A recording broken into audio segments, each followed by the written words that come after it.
and welcome back to the Captain Logan Show. 'Tis I, Captain Logan, and look, for the first time in a long time, it's my son Jason.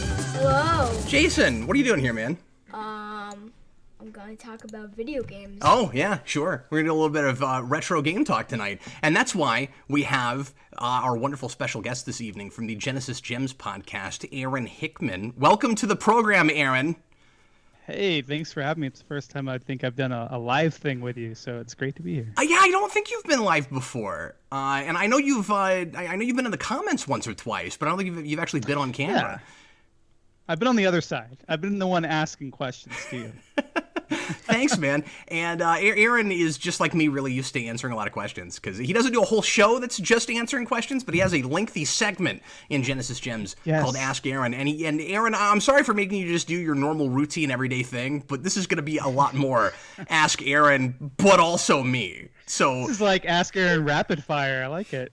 Well, we'll see how rapid fire it is with my track record. I'm a lot like you. I tend to get a little bit windy. And also, of course, as always, is my wonderful chat moderator and producer, DJ Martinez. Hey, guys. He's all the I'm way always here. over. But I'm a little smaller over today. Here. DJ is here. Wait, you're small? Oh, yes, you're smaller because of Aaron. Aaron made you smaller. I'm so sorry. Aaron He has to fit into the picture. Yeah, that's how that works. Aaron's like a reverse Power Rangers villain. He's like, make my monster slightly smaller. Make my moderator shrink. I'm like Ant-Man, just, smaller. I can make it happen. So DJ is always here helping us out, chatting with us, no matter what the topic is and whether he knows anything about said topic. DJ is not a big, giant retro gamer guy, but I'm sure he'll have some things to say and pop in here and there about stuff. So if DJ's not doing as much talking as usual, don't be alarmed. We'll see if stuff comes up that DJ actually has opinions about. We're going to make this a real broad retro game topic, whatever you guys want to talk about within that topic. Of course, I don't have an expertise, but my main interests personally are platformers and fighting games and that sort of thing from the early to mid 90s, 16-bit into 30-bit, 32-bit era. That's the stuff that I know the most about. Aaron runs the gamut, really. But Aaron, I'd say that's probably your main forte as well, is it not? Just that era? Yeah. With more genres in general, than mine. Retro gaming from the 80s and 90s and beyond, I guess now. Now that I guess PS2 is considered retro and maybe even Xbox for some people. Gaming's in the same place as music is now, where if it's old enough, it's considered oldies, but that gets really stupid. Yeah, it feels weird when radio formats change every 5 to 10 years. You're like, wait a minute, the oldies were like the 50s and 60s, and now it's like the 80s and 90s. You're like, what happened? Oh, that's right, I got old. Yeah, that's what happened. It's like Metallica's not oldies. Metallica's not even classic rock. Like, when you can consider Metallica classic rock, music is dead. That is it. That is the end of music. Metallica's classic rock. No more music I'm forever. done. Exactly. So you guys, as always, go ahead and start throwing in your questions, and we will begin answering things. I think they're already doing that. I think there's quite a bit there already, yeah. But we will answer as many pre-written things as possible, but as always, we are taking super chats, and if you want to make absolutely certain that your question or your comment or your topic is discussed on air, you can leave us a super chat in any dollar amount, and that helps us out greatly in keeping the train moving along here on Geekvolution. We sure appreciate anybody who has ever done or will ever do that. We are mostly funded by the audience these days, and that is extremely generous, and we sure appreciate everybody who has ever done that. Before we get into stuff, Aaron, why don't you talk a little bit about Genesis Gems? I like to plug you guys as much as humanly possible because your podcast continues to be my favorite podcast. I wish you had time to put it out more often, but I love it, and I have really loved getting to be a part of it the few times that I have done that. You guys have been great for having me, and I always want to return the favor as much as humanly possible. So plug away, sir. Yeah, no problem. So Genesis Gems is a Sega Genesis podcast. So that's the 16-bit Sega console or the Sega Mega Drive for you folks outside of the U.S. And we talk Sega. That's our podcast. We talk about games from that era on a game-by-game focus. We just had Captain Logan on to talk about a obscure comic book tie-in game called Shake On. It was a really fun episode to do, and we cover everything. It could be a great game or a terrible game. And what we do is we talk about the game. We might talk about what we're playing. We have like a little segment where I answer questions. And then, during the main game, we'll rate it a gem, which is like the highest rating you can get, good, which is about average. Some games are kind of good. And then garbage, which is, the games that are reserved for the lowest of the low. And we have reviewed some of those. Those are kind of the funnest to review, I think. The ones that are just didn't quite make it. And I think you and I, Captain Logan, on your show, we actually talked about a game like that where it's like, it could have done a little more to make it a good game. And that was the Spider-Man game that we talked about. Yeah, and I have been considering trying to work out the time to do more of those because that was a lot of fun. We started that project and we have not gotten back to it because we've both been busy. But yeah, we did a Spider-Man game and it was pretty terrible. And somehow we talked about it for 2 hours. I don't know how that happened. Yeah. No, it happens. But yeah, so we've been doing Genesis Gems. My co-host Nick Stevens and I for about 5 years now. Yeah. I think it's been quite a long time. I've done some podcasting before that. I am just a huge retro gaming nerd and gamer in particular. And at some point or another, I met Captain Logan, and he's sort of popped in and out of our show, especially like if we want a comic book expert. It's really helped to sort of get his advice on things. And then all things, I remember we talked about Virtua Fighter. I know how much you love that game. Yeah, man. It's my favorite. I'm obnoxious. I just never stop talking about Virtua Fighter, which is a thing that very few people care about anymore, but I love it. Yep, it's a great fighting game. It's one of those ones where it's like if you want to get away from all the fantasy of Street Fighter, you can't really throw fireballs in real life. Virtua Fighter has you covered because it's more martial arts based. Well, and when I was a kid, I mean, it's very difficult, especially if you're, a lot younger than Aaron and I, and you didn't grow up in that era.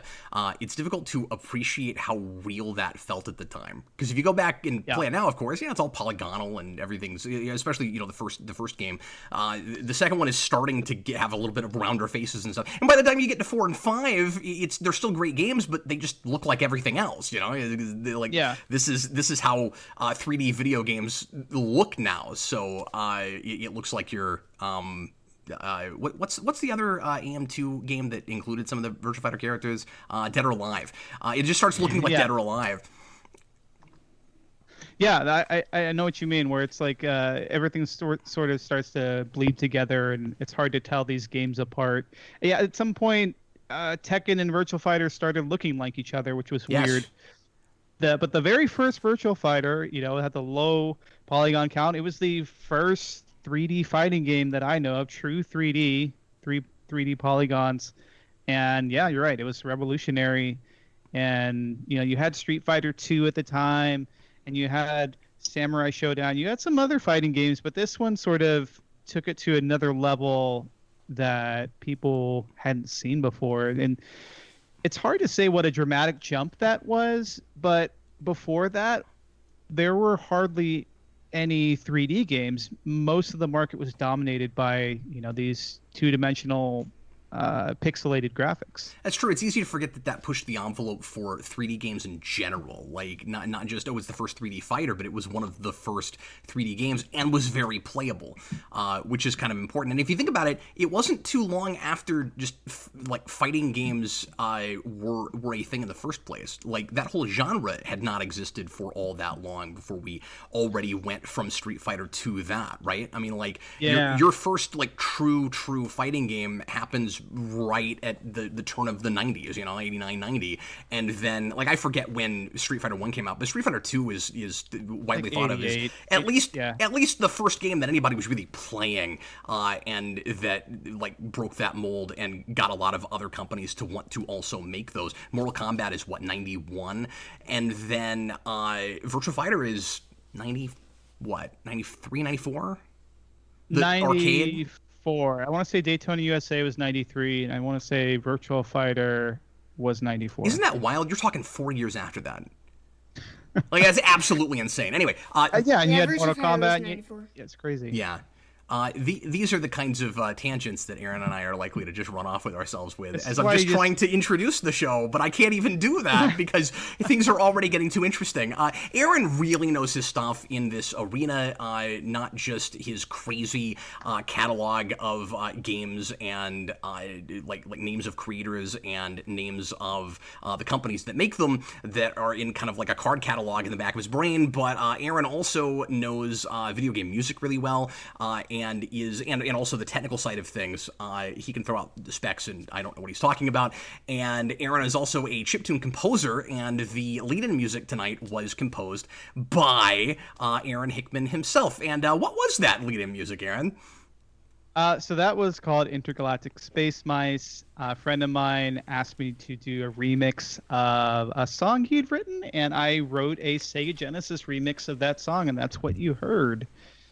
And so I took his song, which he wrote in like a modern piece of software, and I crunched it down to be playable on a Sega Genesis, basically, and added my own sound to it.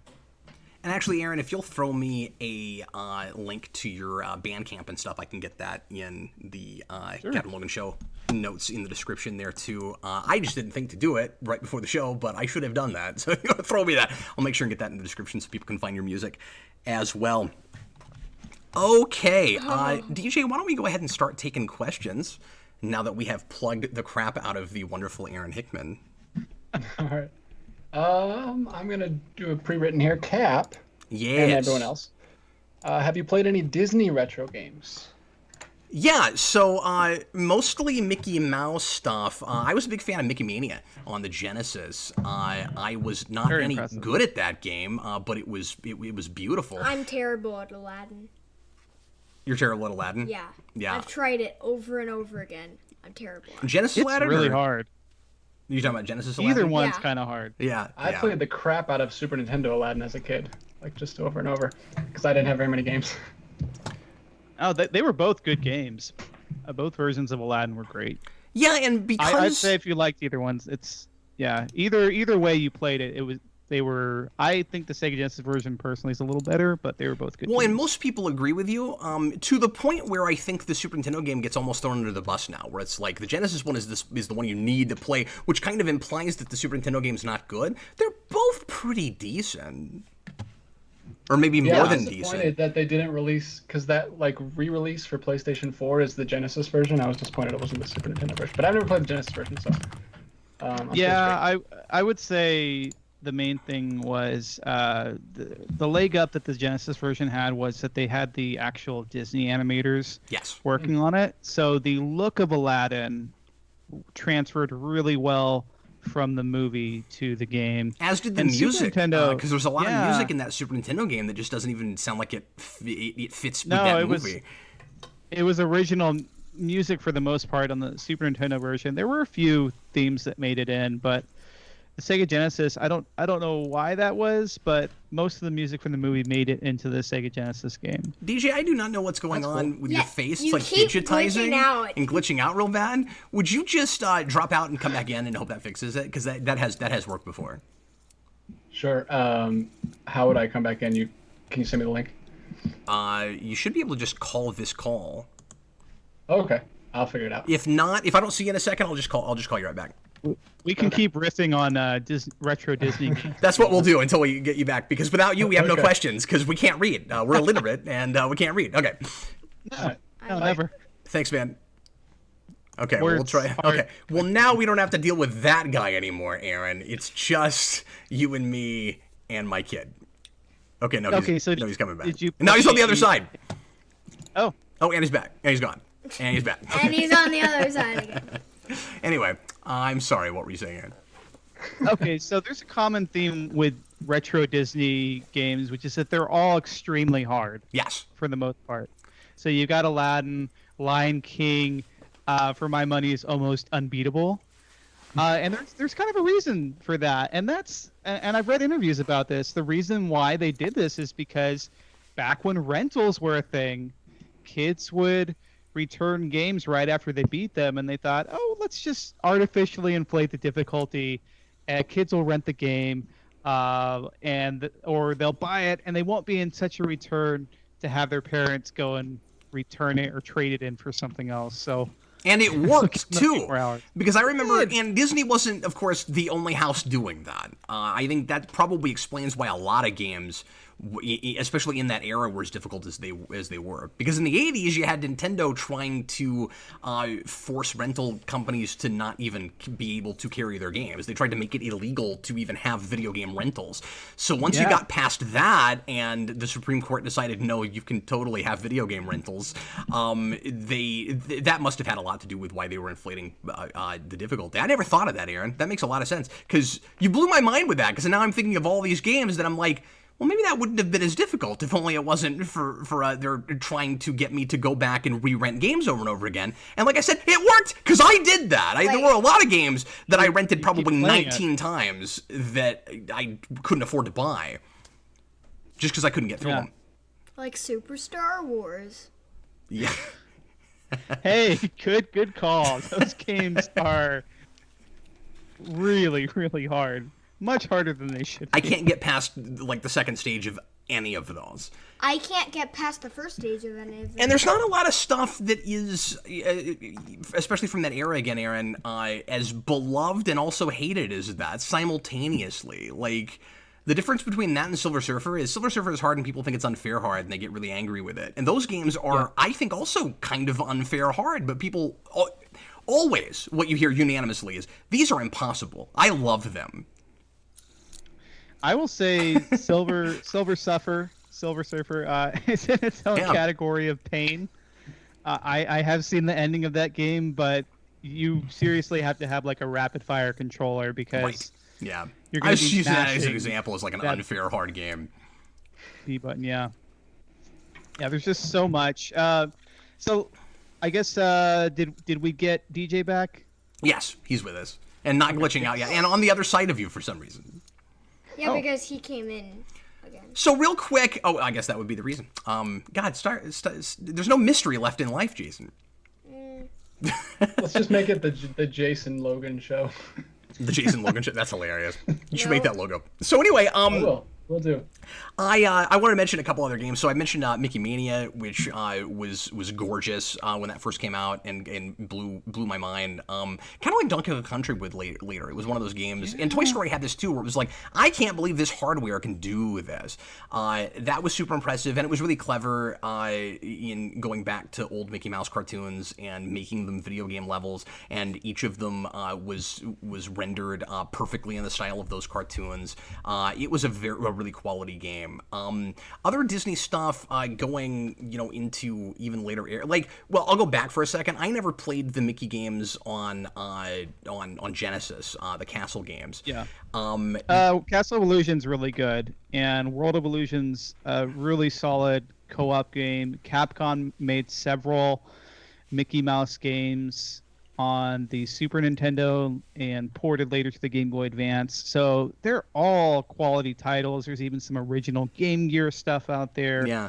The 16-bit and 8-bit era, for the most part, was really good for Mickey. It's and really I cool don't they think were able to get yeah. the licensing to put that game, Castle of Illusion, on the Genesis Mini. I was really surprised to see it there.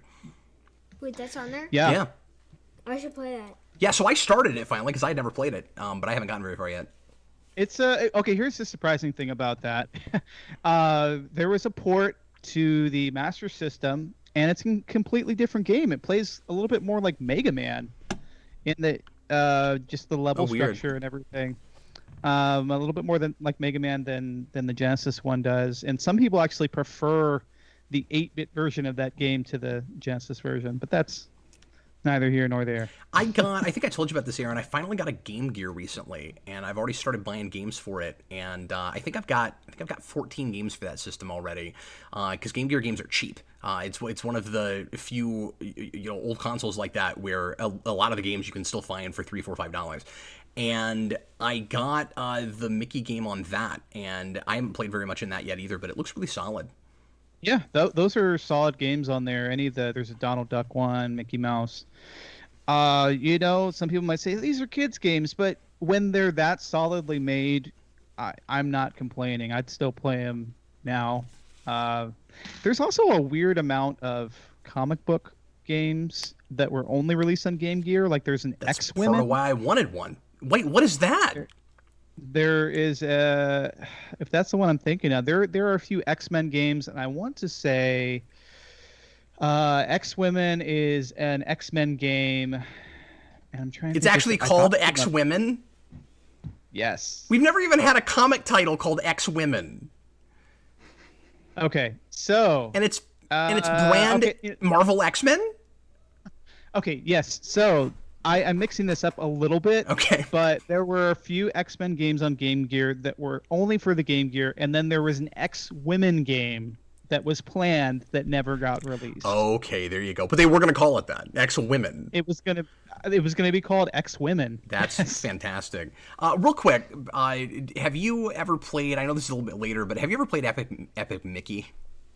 Yeah, I had that on the Wii, and it was really solidly made. I thought so too. I haven't played the sequel, but I played the first I one. never played the sequel, but I know the first one was directed by one of the pioneers of video games, Warren Spector. If you ever heard of System Shock, you ever heard of BioShock, and highly influenced by that game. But anyways, Epic Mickey had really good art direction. Yes. I liked that it was a throwback to the early cartoons, the earliest iteration of Mickey. Because I feel like what Disney tends to do is they water down some of their oldest properties to make them more palatable for modern audiences. And so it was neat seeing Disney reflect on their own history a bit better. That was one of the first gifts I ever got from my son, from Jason. I got that for Dad for his birthday when I was like 3. And I just pulled it off the shelf. And I was just like, let's get this. Let's do it. Okay, so we are 20 minutes into the show and we've answered one question, so we're gonna see if we can start rolling a little bit quicker. But you throw something at Aaron like Disney games, and good luck getting. I can go anywhere. 2.5 with Disney minutes out of games. that. Well, here's another super vague one for us. Awesome. This is a super chat from 5590ERS. Favorite superhero retro game? I have one. Go ahead. My favorite is Mighty Morphin Power Rangers, the fighting game on The Fighting Edition on Super Nintendo. Yeah, it's fantastic. I hated games, and there were a few that did this. Luckily, that was a good game. But I hated games that would say edition, but it was just a totally different game from anything that came before. Doesn't make any sense to say edition. Remember Jurassic Park Rampage Edition on the Genesis? Why is it edition? It's a completely different game. I know. They want to make people think it was DLC back before that existed. Come on. But that's a good pick. Have you ever played that fighter? Yeah. Are we talking about the first We're talking Mighty about Morphin Power Rangers game that came out? we're talking about the Megazord fighter Oh. on Super Nintendo that had Lord Zed Oh. and it had the Shogun Megazord, and it was put out during season 3. Season 3, yeah. Yeah. So this wasn't because I remember on Super Nintendo there was the fighting game, and there was a side-scrolling beat 'em up, and then I had the kart racing game. Yes, Oh, Zeo, you had the Zeo which game? is That's terrible. awesome. Yeah. Yeah, it's really bad. So yeah, you had the Zord Fighter, Power Rangers the Fighting Edition. You also had Power Rangers the movie, which was basically just more levels, but a lot harder of the beat 'em up. And that beat 'em up series was fantastic. Who made that? I want to say that was Bandai. Was that? Oh, I thought it was. I didn't think it was Capcom, but it was like one of those like side-scrolling companies that made a lot of those kinds of games. But maybe I'm wrong. And then Sume, and in Fighting Edition, Yeah. I like to play as the character who just you can beat everyone every single time. because you would unlock Ivan Ooze. Yeah, and then you could would just murder un- everyone. Well, you would do it with a code. I think it was like X and Y together. Is that all it was? You just press X and Y and you get it. Easiest code ever.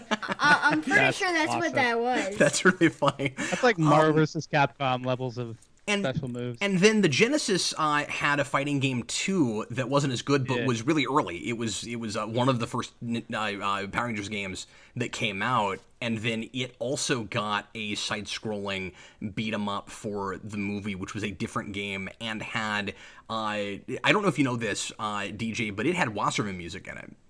Oh, that's awesome. Yeah, it was cool. That's really cool. No, I played the movie Super NES version a lot growing up. But I think my answer, I had a lot of Marvel games growing up, but my answer would be Turtles in Time on Super Nintendo. I never played the arcade version, but I The played arcade that. version is, well, And we have the 1-Up cabinet. We've been playing that a lot. I don't like Turtles in Time, but I like. Well, you're the only first person on the planet that has ever said those words. Why don't you like Turtles in Time? It's too long. Oh, wow. You know what? That is a good complaint for a lot of beat 'em ups where they just go on too long. I Yeah, would agree and with that to there- an extent. Well, I think there's there's enough variety just in that for one. an arcade. Yeah, there game, is. It's just too long. For an arcade game? Yeah. I guess that's fair. Okay. You wouldn't If feel they're that way gonna if you had take quarters. all my 'cause- quarters, come on. Yeah, because you'd quit before you ran out of all your quarters, and then you wouldn't even know how long it was. But if you're playing it in the basement, you can just keep, starting, Also, getting back in the game. You're like, God, why is this so Also- long? it's Yeah, I that's feel true. I had like, the Super Nintendo version. They let you it's- have 9 continues. the first one is less Yeah. boring. I have a hot take about Turtles in Time. Aaron, can't tell wait. me what you think about this. You hear people, and I didn't used to think this, and then I played something that I'd never played before. That I'm sure Aaron thought I was crazy for having never played before. But people, for years, I've heard say Turtles in Time is hands down the best beat 'em up ever made, or at least for that era. And of course, beat 'em ups aren't even as big of a deal anymore. So like that's kind of the era you're talking about usually when you're talking about side-scrolling 2D beat 'em ups.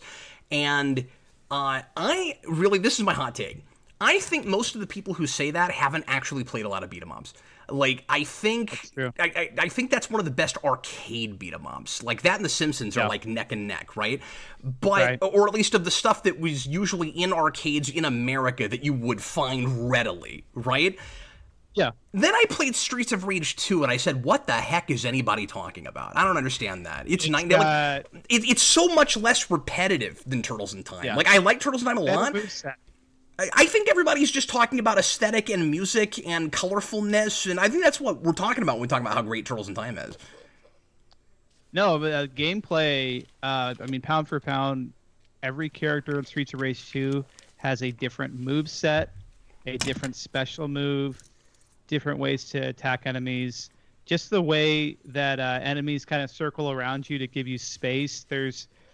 It's not just enemies flying at you left and right. There's actually some intelligence to it. And the soundtrack is hands down, I think, the best soundtrack of the 16-bit era. Wow, you go that far? It's definitely one of the best on the Genesis. So Yeah. I feel weird whenever I play that game now because I didn't grow up with it. Somehow I never found that. I didn't really hear about it. For the longest time, I thought Streets of Rage was a fighting game series. I didn't know what it was. I thought that about Final Fight too. Like I thought these were fighting games. Were like regular one-on-one fighters. But then I finally sat down and played Streets of Rage 2, and I heard a song in that you guys play on Genesis Gems every episode. And so now, when I play Streets of Rage, I don't think of that as one of the big Streets of Rage songs. I think of it as that song from the podcast I listen to. Yes. It happens. Some songs are just that iconic, I guess. Well, I think of the Sonic song that you play as the comic book Vault song, Cap, so I have the same thing with There's a your stuff. lot of people that watch the Vault that have that never played Sonic. That didn't know that I got that from Marble Zone. And yeah. And it has nothing to do with comics. And now I use it for movies, and it has nothing to do with that either. So I wanted to throw in my pick real quick if I could. Of course. Favorite superhero game, and I'm going to say left field pick, and we'll just say Bucky O'Hare on the NES. Oh wow! Which I way never was played it? that. Based off a comic or was that a cartoon? Does that even count as a superhero? He says superhero. He doesn't say comic. He didn't say so- comic. He said superhero. Fine. If you said superhero, then I guess Batman, the original Batman on NES. still See, holds up another for me. hot take. I actually think Return of the Joker is better, and a lot of people don't like that game, and I just Oh, like I think it. I it just looks like it more. better. It sounds better, but I think gameplay wise, That's fair, but I enjoy it more. it's I okay. get so wrapped you're up in allowed the to be atmosphere in wrong. that game. Like, well, and you and I have talked about that Batman game too. I like it. It's just, I guess the nice thing about that versus Return of the Joker is you don't get thrown back as far when you get hit. I think the sprite's just too big. Okay, if we're talking about the issue with like 8-bit, 16-bit games, That's it's like fair. Sometimes we just have to make the size of the character that you control in the game way too big to make our system look impressive. And I think that's the only gripe I really have with Return of the Joker is that the sprites and stuff are so big in that game that I kind of like to see more of the screen, I guess, like you do in the first game. So I'll throw mine out real quick. For 16-bit era, it's probably, and this is of course not a perfect game, and it's also kind of too hard, but Maximum Carnage is way up there for me. And then when you get past that, but you're still in the retro era, I gotta say Marvel vs. Capcom 2. Oh, absolutely. Once you get to the 32-bit. Yeah. Yeah, Marvel vs. Capcom 2 is just an embarrassment of riches when you play it. Yes, AMC Comics, purple Batman from that NES game, and I have the action figure of purple NES Batman. It's great. Hey, you guys will probably know this. If anyone knows this, you guys do. What was the Avengers game for NES that you could play as Hawkeye, Vision? I played one time at a friend's house, but I never. Is that the same beat 'em up that was on Genesis, or is that a different thing? No. So it's actually not a beat 'em up. It's an original game that was put out on NES by Data East. It's one I owned, one of the latter late release NES titles, and it's an action game where you can play as different Avengers characters. It does not play like the beat 'em up game on Genesis, Super Nintendo Arcade. Wow. Weird. I've never played that. Yeah, it's not the best, but it's decent, serviceable. Better than most of the Spider-Man games that era. Yeah, that Spider-Man game in the 90s for Super Nintendo was so freaking hard. I died. I couldn't even get past Doc Ock on that game. He's the first boss. Are you talking about the animated series one? He's just talking about the one that we talked about? Or... We talked about, the animated series one. I swear to God, that game is half broken, man. It's half of it turns the first level turns all dark and you can't even find out which way to go. It's so annoying. This is so true. But X-Men fared a little bit better in that era. There were some not as good ones, but then Clone Wars was awesome. That's a great game. Yeah. Yeah, Clone Wars was good. X-Men 2 on Sega Genesis. I even liked the X-Men game on Super Nintendo, and there was another War of the Gems, which is decent. It used the same engine. It wasn't quite as good, but that was a Avengers game, I want to say. Hulk was super slow in that game. Yeah, he was. They overcompensated and a ton. I thought War of the Gems was the Capcom fighter. Is it not?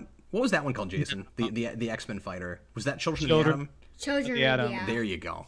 Okay, I always mix those up. That's also on the arcade one-up machine. We've got that too. Yeah, War of the Gems was the Infinity Stones. You could pick.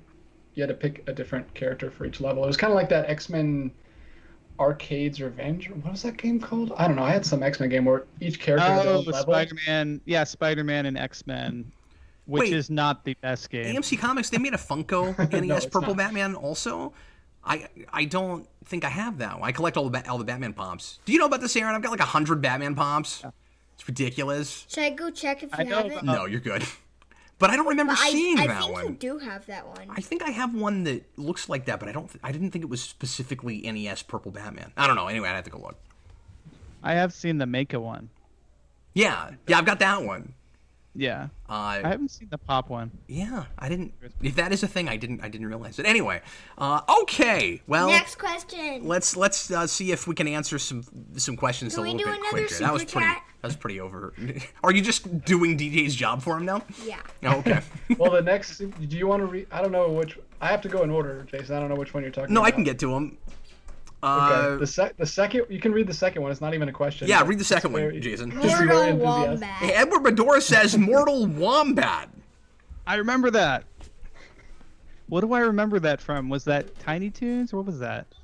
I don't know. Mortal Wombat was a thing in one of the 90s cartoons. Was it really? I don't even remember that. A reference to Mortal Kombat. I do. Brandon and I, this is it's slightly off topic, but kind of connected. Brandon and I have started watching through the original Twilight Zone, and Rod Serling has this weird obsession with the phrase Mortal Kombat. We've only watched the first 4 episodes, and in 4 episodes, that term has come up twice. Yes. It's like perhaps he is engaged in Mortal Kombat. It's come up 2 times. That's one of those phrases that's like completely ruined now. You can't even use it naturally anymore because you just think of. You can't. Mortal Kombat. Dude, and it's just the longer I live, the fewer words that I'll even want to integrate in my vocab. I'm gonna get to where I'm speaking. I'm saying like 4 or 5 words total all the time. Partly because of words that get politicized, and partly because of words that just become big properties like that, right? Like you can't say of a fortnight anymore. You just can't say it. You can't say the word Twilight at all anymore. No. Without thinking of. Even still, if you say Twilight, somebody says sparkly vampires, and you just want to kick them in their teeth because you're like, no, it's a word, and I should be able to use it. It's like the Inception thing. I brought this up before. Where like I Well, said that one's bad because people don't even know what Inception means. Because of that Aaron, movie. one time this is years ago in a video, I was complaining about something, I forget what it was, and I was like, this was a bad idea from its inception. And somebody in the comments goes, "Are you dogging on that movie? It's my favorite movie." I'm like, it's a word. It's a word, folks. All right, DJ, what else you got, man? All right, next was from DTW098. He says, I'm 22, so retro for me is Ratchet and Clank, RE4, and Pokemon. Which just makes me feel like an old person. Well, And if that's what retro for Pokemon you, though? what 'Cause what is Pokemon, what I consider retro then? Like ancient? Is it like when Star Trek says that stuff from the 90s is ancient? Archaic. That's what you play. It's archaic. But yeah, So, Aaron, I mean, that's he not- makes a good point that like whatever era you're from, like whatever was in your childhood is going to be retro. Like it would be, you know, I think the issue is just that video games is such a new medium. Yeah. It's a new medium, and there are still people alive that were there from the inception when the very, very first video. Wait, what are you saying about Inception? You saying something about that movie? Yeah, I say that movie sucks. No, I didn't say that. I didn't say that at all. I actually like the movie, but So do it I. happens. We'll just say that. It's the dawn of Say it happens. retro gaming. But The rise of it, sure. really. Yeah, my original point before I lost the thread was that eventually people become adults and they want to look back at their childhood, and for some people, that's Resident Evil 4. That's which came out I think in 2002 or 2003 on the GameCube and the PS2. So that just means that time is marching on, and what we think of as retro is like a few generations removed from even that. I can't believe people grew up with crappy Sonic games. Like they grew up with the really Hey, bad I like port. Sonic Adventure 2 Battle. Hate me, Jason. I like it. Okay, I but know I'm that's the only talking Sonic like game I've played. I'm talking like Sonic 06 and the really bad port on the Game Boy Advance. Oh yeah, the choppy port of Sonic the Hedgehog. Yeah, that's really bad. Well, try back in our era. Try getting a Gamecom and playing Sonic Jam on that. Yeah, the That's Game.com. Oh no, yeah. That was a travesty that even existed. Yeah. Why would you do that? Or Sonic. Well, actually, this is actually old, like 90s, but Yeah, Sonic Labyrinth. it's okay. It's It's- definitely not the best Sonic game. It's not a you can't really call it a Sonic game because he's not running fast.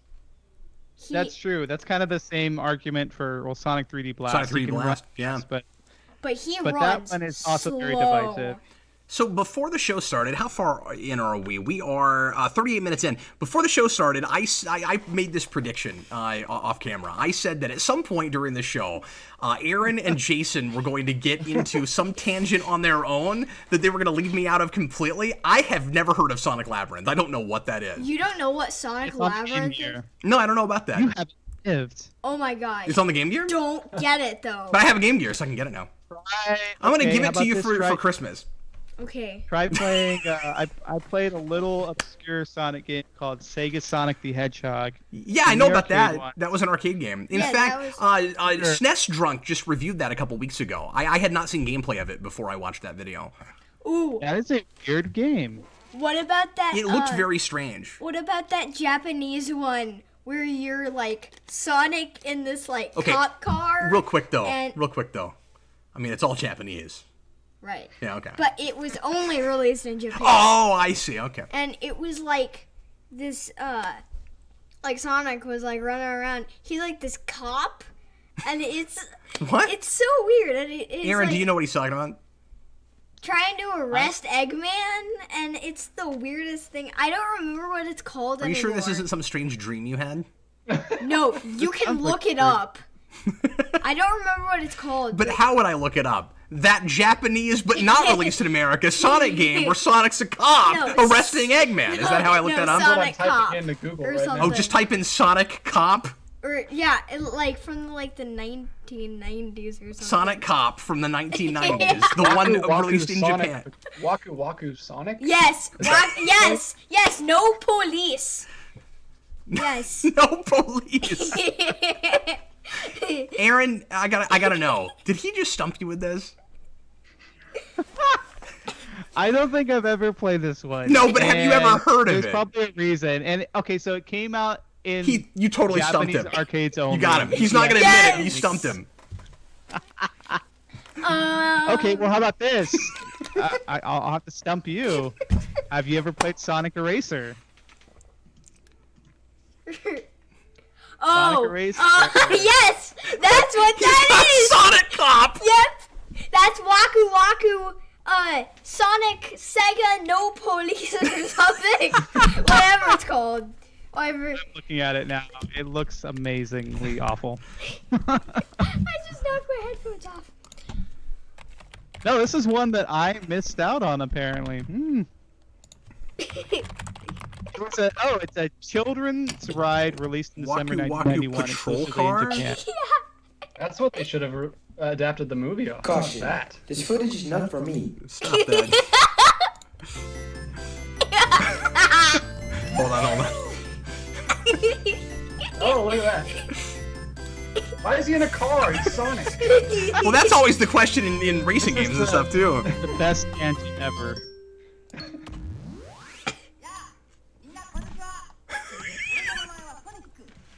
Now I'm how a many police how officer. many- What do you do in this game? You're just waiting for all the.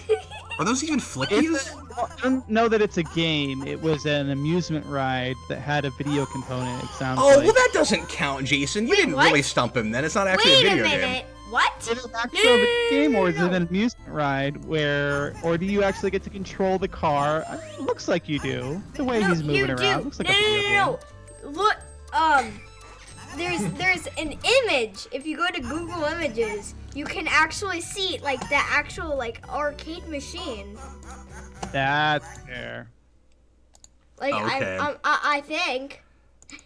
Well, that was absolutely wild. I really enjoyed that rabbit hole. Okay, DJ, what even was the question we were answering? What were we talking about that got us to all that insanity? For some people, retro games are newer games, and Oh, then we he weren't- dissed the new Sonic games, and then we got on it. We weren't even answering a question. Waku Okay, all right. Waku. And diss Sonic Mania though. I'm Well, sorry. to that point, real quick, I just gotta mention, I worry sometimes about kind of regurgitation. Like the big difference between, and this is nothing against younger people, DJ. People that are a lot younger than me, but a lot of the stuff that like kids now or like young adults now are really nostalgic for from their childhoods are things that are remakes or sequels to things that were original when I was growing up. And I just worry that a lot of people don't have as many like of their own original franchises as they're growing up like I did. Like Aaron, when you and I were growing up, there weren't a lot of sequels yet. Like a lot of our franchises that we loved, we started at the ground floor of. And so when people go, my favorite retro game is Resident Evil 4, I just go, God, 4? That's crazy in my brain. Because my favorite Mario game is Mario 3. Actually, Super Mario World is my favorite, and that's a sequel. Yeah, it's like and the that's My fourth game in favorite the 64. series. well, and That's that's one of my 64th favorites too. one. But I did play Super Mario, the original Yeah. first. Yeah. So yeah, Those are a lot more readily available than like Resident So I'm not Evil. saying you dumb kids or whatever. I'm just saying that it's kind of and it's like this with with movies and TV and stuff too. Like you want enough variety. I'm not saying that these franchises shouldn't continue, and I think video games have been a lot better about it lately than movies and TV. Well, yeah, and TV's been better about it too, but I guess just movies then, where there are a lot more like brand new franchises in video games that start out that there are movies. Wouldn't you agree with that, Aaron? Yeah, I'd say in general, You actually get new there are IPs. more original intellectual properties, especially coming from the indie developers. A lot of the AAA mentality is let's release a sequel to the hottest game we released last time. Yeah, it is. So there's new Call of Duties, but there are some chances being taken, and I see new intellectual properties from Nintendo and Sony and Microsoft. It happens. Jason Connor says that Mario 64 is also his favorite Mario game. Yay. I love that game, but then some of my friends are like, that game, I can't play it. It's unplayable. It's too slippery. I'm like, I don't know what game you're playing. That had like the best control when the game came out. It was the best controlling 3D I mean, game. my 10-year-old just about beat it, so it can't be that slippery. I beat Mario 64 DS. Oh, did you really? Yep. Because Jason's not even good at video games. Well, actually, yeah, I'm terrible. He at doesn't video sound like no. I was trying to insult you, and it didn't work No, out. actually, I did not beat the game yet. Oh, okay. I thought you have did it. 80 stars, and I have tried to beat Bowser, but it is impossible. See, I think all things are possible. My 9-year-old just beat Sonic Forces, and I haven't even played it yet. We started that, and we just didn't love it. that's I like getting to create your own character, but that was about it. Yeah. So I've Hedgehog? played the console game. Yeah, and you could actually create. I don't think it's just hedgehogs. I think there's other animals you can do too, or is it just hedgehogs? No, I think you can mix and match stuff. So That's a rabbit hole we can get down of. But Where everyone creates those hedgehogs online. Have you gone down that Google search? Oh yeah. Yes. Type in your name plus the hedgehog and see what happens. Connor turned us onto this, and we've been doing this for months now. Ever since the Sonic movie came out, we just can't stop doing it. Yeah. So I didn't love that movie, but I'm really glad that it came out because I found out about that. And Speaking of the Sonic movie, so I actually played I played Sonic Forces on the console, but I also actually played the mobile version. there was a mobile version of that. Yes, and it's like those like temple games where you're like running around. Just Auto running. Runner. That's what Auto Runner. Sonic Forces on mobile is. A lot of And- things just default to that, don't they? And I think they did a thing with the Sonic movie, but I don't remember because I didn't play much of that game. But Yeah, that came out the same year as Sonic Mania, and I think it would have been more well received if it hadn't come out when that came out. I really do. It's very true. DJ, what else you got? All right, next up is from T-Edge1. Why did E.T. bomb? What is the worst game you've played? Yes. Oh, I have to think about that. Aaron, why don't you talk a little bit about the ET thing? sure. Why did ET bomb? It was rushed to market. I don't think it's the worst game ever made. As long as you read the manual to that game, then you will not. Part of the problem was people got the game home, and it's one of those games where you hunt for an object, and then you have to return it to a certain place, and then find some other objects. And the problem is that you get into the game, and you go move over like one or two screens as you're exploring the world, and you fall in a hole for seemingly no reason. And the collision detection for the places where you should be able to avoid the holes is not so great. And so it seems like you're falling in holes at random. So that's part of the problem. Well- It was rushed to market. I think it was Howard Scott Warshaw was told to make this game for the biggest movie of the time in like 6 weeks. And so, yeah, that's part of why I bombed. And it was also market saturation. Atari was just pumping out so many copies of games like E.T. and Pac-Man that there weren't enough people who owned consoles for the amount of games that they were actually putting out to market. What's confusing about it, and I like that the question came up, because that sounds like kind of, you know, an obvious old school video game question to ask, but I think the better question is, why that and not a lot of other things? Like, I get the saturation right in that moment, but there were a lot of, you know, that being right at what turned out to be the end of, you know, the Atari 2600, there were a lot of games that you had to read the manual in order to play. And there were a lot of games where if you put the cartridge in and you just started playing, you wouldn't have any idea what you were doing, and if you didn't think to look at the manual, you would think it was terrible. There were a lot of games like that. Yeah, I don't know what... okay, so it could be that this game was meant to appeal to kids, and I don't know. Maybe they got a copy of it, and a lot of times back in the 80s, your parents would just throw away the manual. Because the other throw away the really box, strange throw away the manual. Is Pac-Man was a completely broken, unplayable thing, and a lot of people didn't seem to notice that, but thought E.T. was terrible and unplayable. I don't understand that. Pac-Man was actually unplayable. Pac-Man was was rushed also to market in a much weirder, different way, because it was a prototype that they just didn't finish. It's like, oh, you've got this. Go ahead and put it out. It wasn't done. It was just a prototype. And people might not realize, people listening right now, like how small these games actually were back in. This is like 1979 technology. These games were like 2 kilobytes, 4 kilobytes. They were super tiny. And to be able to like get a playable game on that system was a sheer feat of ingenuity. And I think, to go along with your point, why these games, it wasn't just these games. It was a boatload of other games and manufacturers getting into the game, and Atari didn't have a licensing system. And so, you know, the problem we have with shovelware now that the Wii had, that was how it was with the Atari 2600, because Atari couldn't put a stamp of approval like Nintendo would later do. You had tons and tons of shovelware and Me Too games that were just very samey and cookie cutter, and just rushed to market. And the worst offender of that is Chase the Chuck Wagon. It was an Atari game made by a dog food company.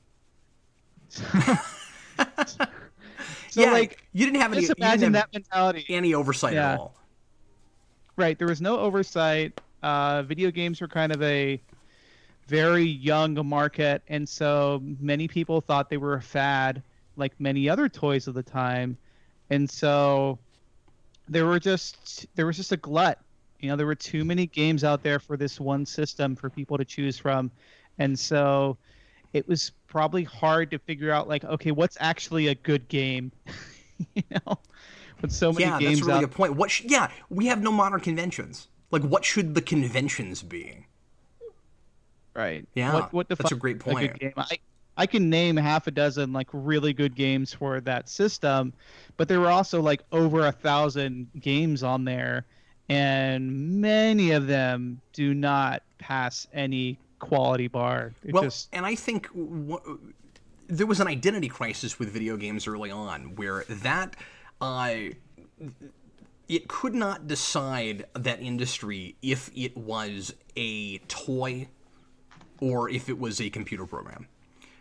And once it decided, it's weird, right? Like, Nintendo took it back to, it's a toy, but now we have a sense of quality, so like it's a good, well-made toy. And then later on, we get to a place where a lot more adults are playing it, and it becomes something more beyond a toy. But Nintendo was simultaneously thinking about it as both things, as a good computer program and a toy. But I think early on with Atari, when more people are thinking of the whole thing as a toy, it's like it doesn't need oversight because kids are just pushing buttons and who cares what's actually happening on screen.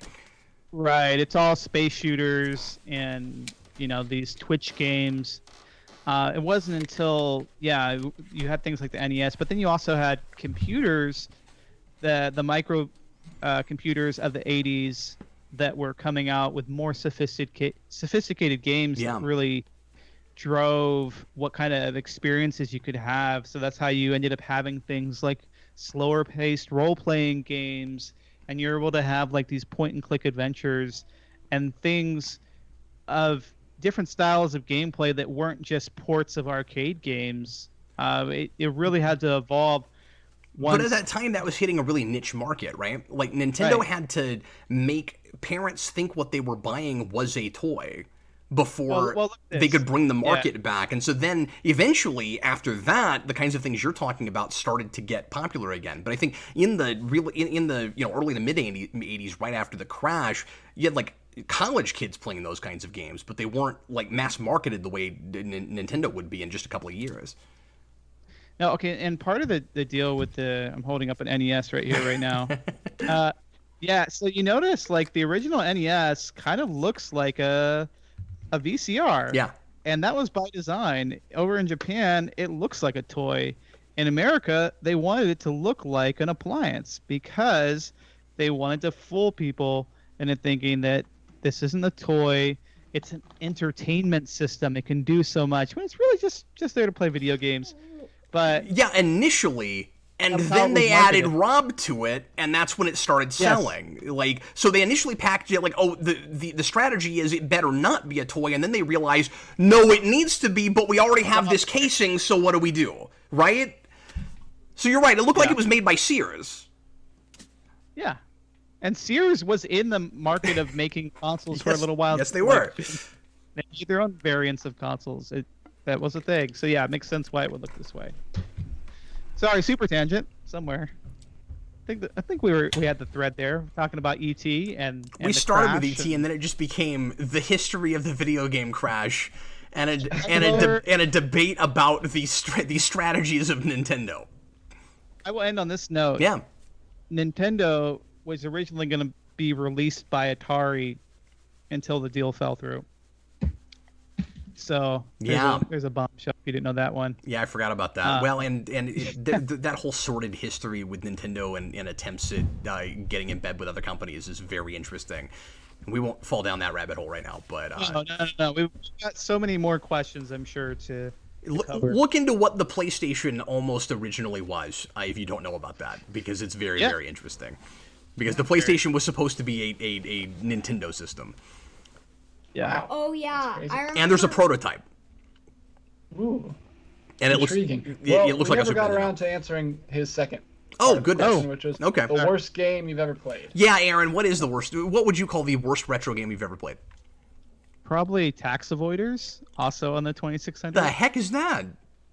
It's Tax Avoiders? I can't believe you had that at the ready, too. What is that? Look up Tax Avoiders. You play in, I think you're trying to avoid IRS agents, and it sounds riveting. It's very, very confusing how you actually play the game. And I try to sit down and play it, and it makes absolutely no sense. What's going on?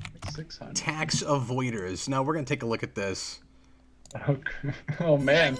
The cover art looks great, but is by far worse It looks like the original Mario Brothers, where you're like in a like a sewer. What and the you're, like, heck is going on right now? There's like money flying up everywhere, Okay. and like, It's- what is that? Like red whips? You gotta get the money and avoid the red things, I'm assuming. The object of Tax Avoiders, I'm reading the manual. Object of Tax Avoiders is to help John Q become a millionaire within one game year by collecting income and avoiding taxes. Oh, the red things are taxes. Right. There are two alternating game phases. In one, the player moves around the screen collecting dollar bills, y'all, and avoiding red tape. This represents maximizing income for the quarter. At the end of the quarter, the other phase has a player move around to manage his investments while another sprite oscillates between an IRS agent, a certified public accountant, and an investment advisor. If the player is caught by the IRS agent, he is audited and always loses the audit, which takes 50% of his income. If the encounters a CPA, he is charged a fee but gains new tax-sheltered investment options. If he encounters an investment advisor, he can maximize his tax-sheltered investment returns. Okay, so that sounds like the most boring speech for the video game. And then when you look at the game, it's all abstract concepts in video game form. like you cannot even play this game without understanding, like looking at the manual, going, okay, this thing represents this on the screen. You would have no idea, and it's just a blinky, terrible. Blue Dragon terribly 5 programmed. says, "Who knew taxes looked like that?" Red squiggles. That sounds like a modern independent game. Like they were way ahead of themselves with that game. Man, Okay. that is messed up. Mr. Roboto, cannot wait for the Michael Bay version of that game. Jason, what is your least favorite retro game? Okay, there was one that was really funny. It was like this. You're gonna bring up another obscure Japanese No, arcade no, game that nobody's ever played? no. You have to sit in a But car no, to play no, them? no, no. This is You gotta talk about Booga. no, this is an Atari game. We're just going to Atari games. So this is like a compilation ball game. That has like basketball, and it is the On 2600? yeah, and it has Somebody want to pick a game This that wasn't on the weird- 2600? Hey, I have another game. Oh, okay, that okay. not on the 2600. But, Sure. And then there's one that's like, I think it's like Pong, kind of, but it like there's the basketball one is like it's so weird. It's like it's like Pong basketball. It's really weird because like it's this like tiny square that's bouncing this ball up and down, and like you can get caught and it just goes in this loop and you can't get it out, and it just goes bong bong boing boing. Okay. And then this sounds a lot about right. Yeah. Sounds like about 50% of the 2600 I was library. gonna say, yeah. oh. What's your They other had game? a though? lot of Pong clones on there. Yeah, what's your other game? Also remember that pinball game? Yeah, that's pretty that funny. was really Let's get out of the 2600. okay. Turtle Bridge What the heck is on that? Game and Watch.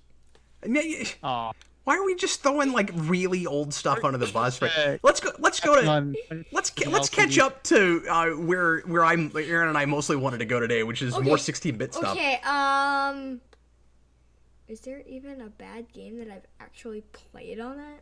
A lot of people were throwing out stuff from after that that I totally agree with. Of course, people wanted to say Superman 64, which I've actually never sat down and played. But of course, you know, if you've ever fallen down the rabbit hole of bad video games, like as far as bad superhero games, that's definitely way up there. Also, Batman Dark Tomorrow, somebody mentioned, and that is unplayable garbage. It's terrible. I'm trying to think of It just is. It hurts your feelings. games. Aaron, throw out a bad 16-bit game. Oh, sure. A bad 16-bit game. I would say, God, I've played so many. It's gonna hurt me to just pick one. How about? That's right, Blue Dragon 5. You're just flying through rings. No, I'll talk about one we covered on Sega Genesis, which I like calling Chevy Nova because it rhymes with it. Because you think of like Ninja Turtles, it's like Chevy Nova. Yeah. No, there's a game on Sega called Just made Heavy that joke Nova. in the Discord. Yeah. We in our circles here that joke comes up a lot. Anyway. Nice. So yeah, Heavy Nova is a Sega Genesis game that starts out promising, and it's got a beautiful intro cutscene. Music's kind of solid, and then you play the game, and you're like a mech, and you've got these customizable fighting moves, but the game is just unplayable, and it is probably the worst fighting game I've ever played, because you go through like a little platformer section, and then you go one-on-one with an enemy, and none of your moves work. The computer will be killing you in seconds flat, and you'll be crying the whole time. Wow. And I've never played that. Wondering why you put yourself through such pain. And it got a sequel. Wow, that's nuts. Yeah, it's the worst. Wait, how would it get a sequel if did anyone actually get it? Like in the first This place? was the 90s. This was It was a lot easier to Word- push stuff through in the 90s. especially if it was a fighting game. I mean, Rise of the Robots was another horrible fighting game. Also, having to do with robots that got a sequel also, even though it was like one of the worst fighting games. Now we've gone way too far the other way, at least with AAA companies, where you basically have to get an A+ or you're done. You know, it's like if in school you missed one, you're finished. Oh, I know a bad game. That's what it I've feels like. Tried. It's not quite that bad, but it feels like that. Oh, go ahead. Yeah. Just Sonic 2. Sonic 2 Game Gear. on Game Gear. Yeah. Some The people would say stupid that's one. screen crunch. It's the worst. What now? Like you just bounce up and down and the screen moves with you and it doesn't.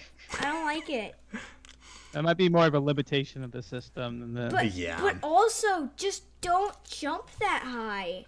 I think the definitive objective answer is that Spider-Man game that Aaron and I talked about. No, I think the most disappointing game from that era when I was a kid was Mario is Missing. Oh, yeah, or Mario's Time Machine. That was a big disappointment. Well, I didn't bother with Mario's Time Machine after Mario was Missing. That was a big disappointment. I did have Mario's Missing on Super Nintendo, and it's very interesting because you play that game, and there's a lot of factual inaccuracies for a game that's supposed to be like a educational, where I'm in San Diego type. Yeah, educational. Like to teach you about history. There are a lot of factual inaccuracies in that game. And then it just becomes a giant waste of time because it's not fun to play and it didn't teach you anything. It's like, what is the point of that? Nintendo didn't make it. They're like, oh, we're gonna let some other companies, Software Toolworks, let them take care of making some educational games. Okay, DJ, let's see if we can do better than 4 in an hour. Go ahead. All right, so this is relevant to about 45 minutes ago, but Sure. It came in when we were talking about X-Women. Edward Bedor says X-Force is forward-thinking. Deadpool has a point. Oh, that whole X-Women, yeah, sure. Yeah, I think that's in Deadpool too. Yep. I've only seen it once. And then Mr. Roboto gives us a $2 super chat. He says, Real quick, I just got to say this. It's funny because there have been all-lady X-Men books, but it's still called X-Men because you need that title to sell the book, right? So, like, you know, whether or not you think that we should ever do that and make a big distinction between, you know, well, there's ladies there, so should we call it X-Men? Whatever. But we have had at least one book called X-Men that was an all-female X-Men book. That was just a few years ago. I didn't keep reading it because I didn't like that first issue at all. But anyway, I forget who wrote that. It's been a while. I don't remember. Anyway. DJ, go ahead. All right, moving on. Cap hates women. Mr. Yeah, Roboto, that's what it is. No, it was kind of a. It felt like, and maybe it got better, but right away it felt like oddly and almost like stereotyping women problem, where it was like we're gonna have an all-female X-Men book, and immediately they all find and fawn over a baby that they're gonna raise together. It just seemed like the most obvious thing to do. Is like, well, it's a women book, so they got to find a baby, and yeah. So I don't know. No, you don't have to explain. I was not impressed with that premise. I'm just messing with you, Mr. Roboto. Maybe it got better. He says, too bad TMNT never got a game. What? Okay. Or live action Turtles. I don't know what we're talking about. Okay, so I'm gonna read it straight. Okay. TMNT. Wait, like 2007 TMNT? Yeah. Or is that what we're talking about? That animated. that had a great game. I remember that. Did have a video game. If that's what we're talking about. Too bad TMNT never got a game or live action Turtles. I don't understand that question. Is that a tongue-in-cheek joke? Is that might be sarcasm because it very much got those. So things. none of us are completely sure what you're talking about. So if you want to come back and elaborate, and don't feel the need to put in a super chat, DJ will look for it. But if you can elaborate on that for us, we'd love that. Because who was that from? Mr. Roboto. Yeah, he might just be saying. Mr. Roboto, we don't know what you're talking about, man. And he's mad that it wasn't live action. It was CG. I don't know. Mr. Roboto, try to be a little bit more specific with your super chats, because every now and again you'll throw in something. I don't mean to throw you under the bus, but every now and again you'll throw in something that is just missing some words, and I don't know what we're talking about. and I hate to not be able to answer your question. Go ahead, DJ. All right. Edward Bedor pops back in, and this is when we were talking about retro to you. And he says, to me, retro is Halo, Combat Evolved, Star Wars Knights of the Old Republic, Splinter Cell, Hitman, and Morrowind. And for me, that's like when I was in college. And then he says his parents were so irresponsible. So I'm guessing Yeah, all those are like That's hilarious. games. Wow. That was a high Hope you school still turned out okay. era for me. Yeah, Yeah, high so school. that No, I was- guess high school era. Yeah. That was definitely that was. I think most of those came out on Xbox. When, Trying to think, yeah, I when, think their first Hitman when was the came out. first Hitman? 01, 02, or was it even before that? Hitman was Agent 87 on the PC, and then the second one, the second Hitman game was the one that got, I think, ported to consoles like PS2 and I think Xbox. Oh, I didn't know that started on PC. Yeah, it was a PC only game to start with. Interesting. Those are all really, really solid games if you get into them. Yeah, and you know what? Like the whole thing, like him talking about what retro era was for him.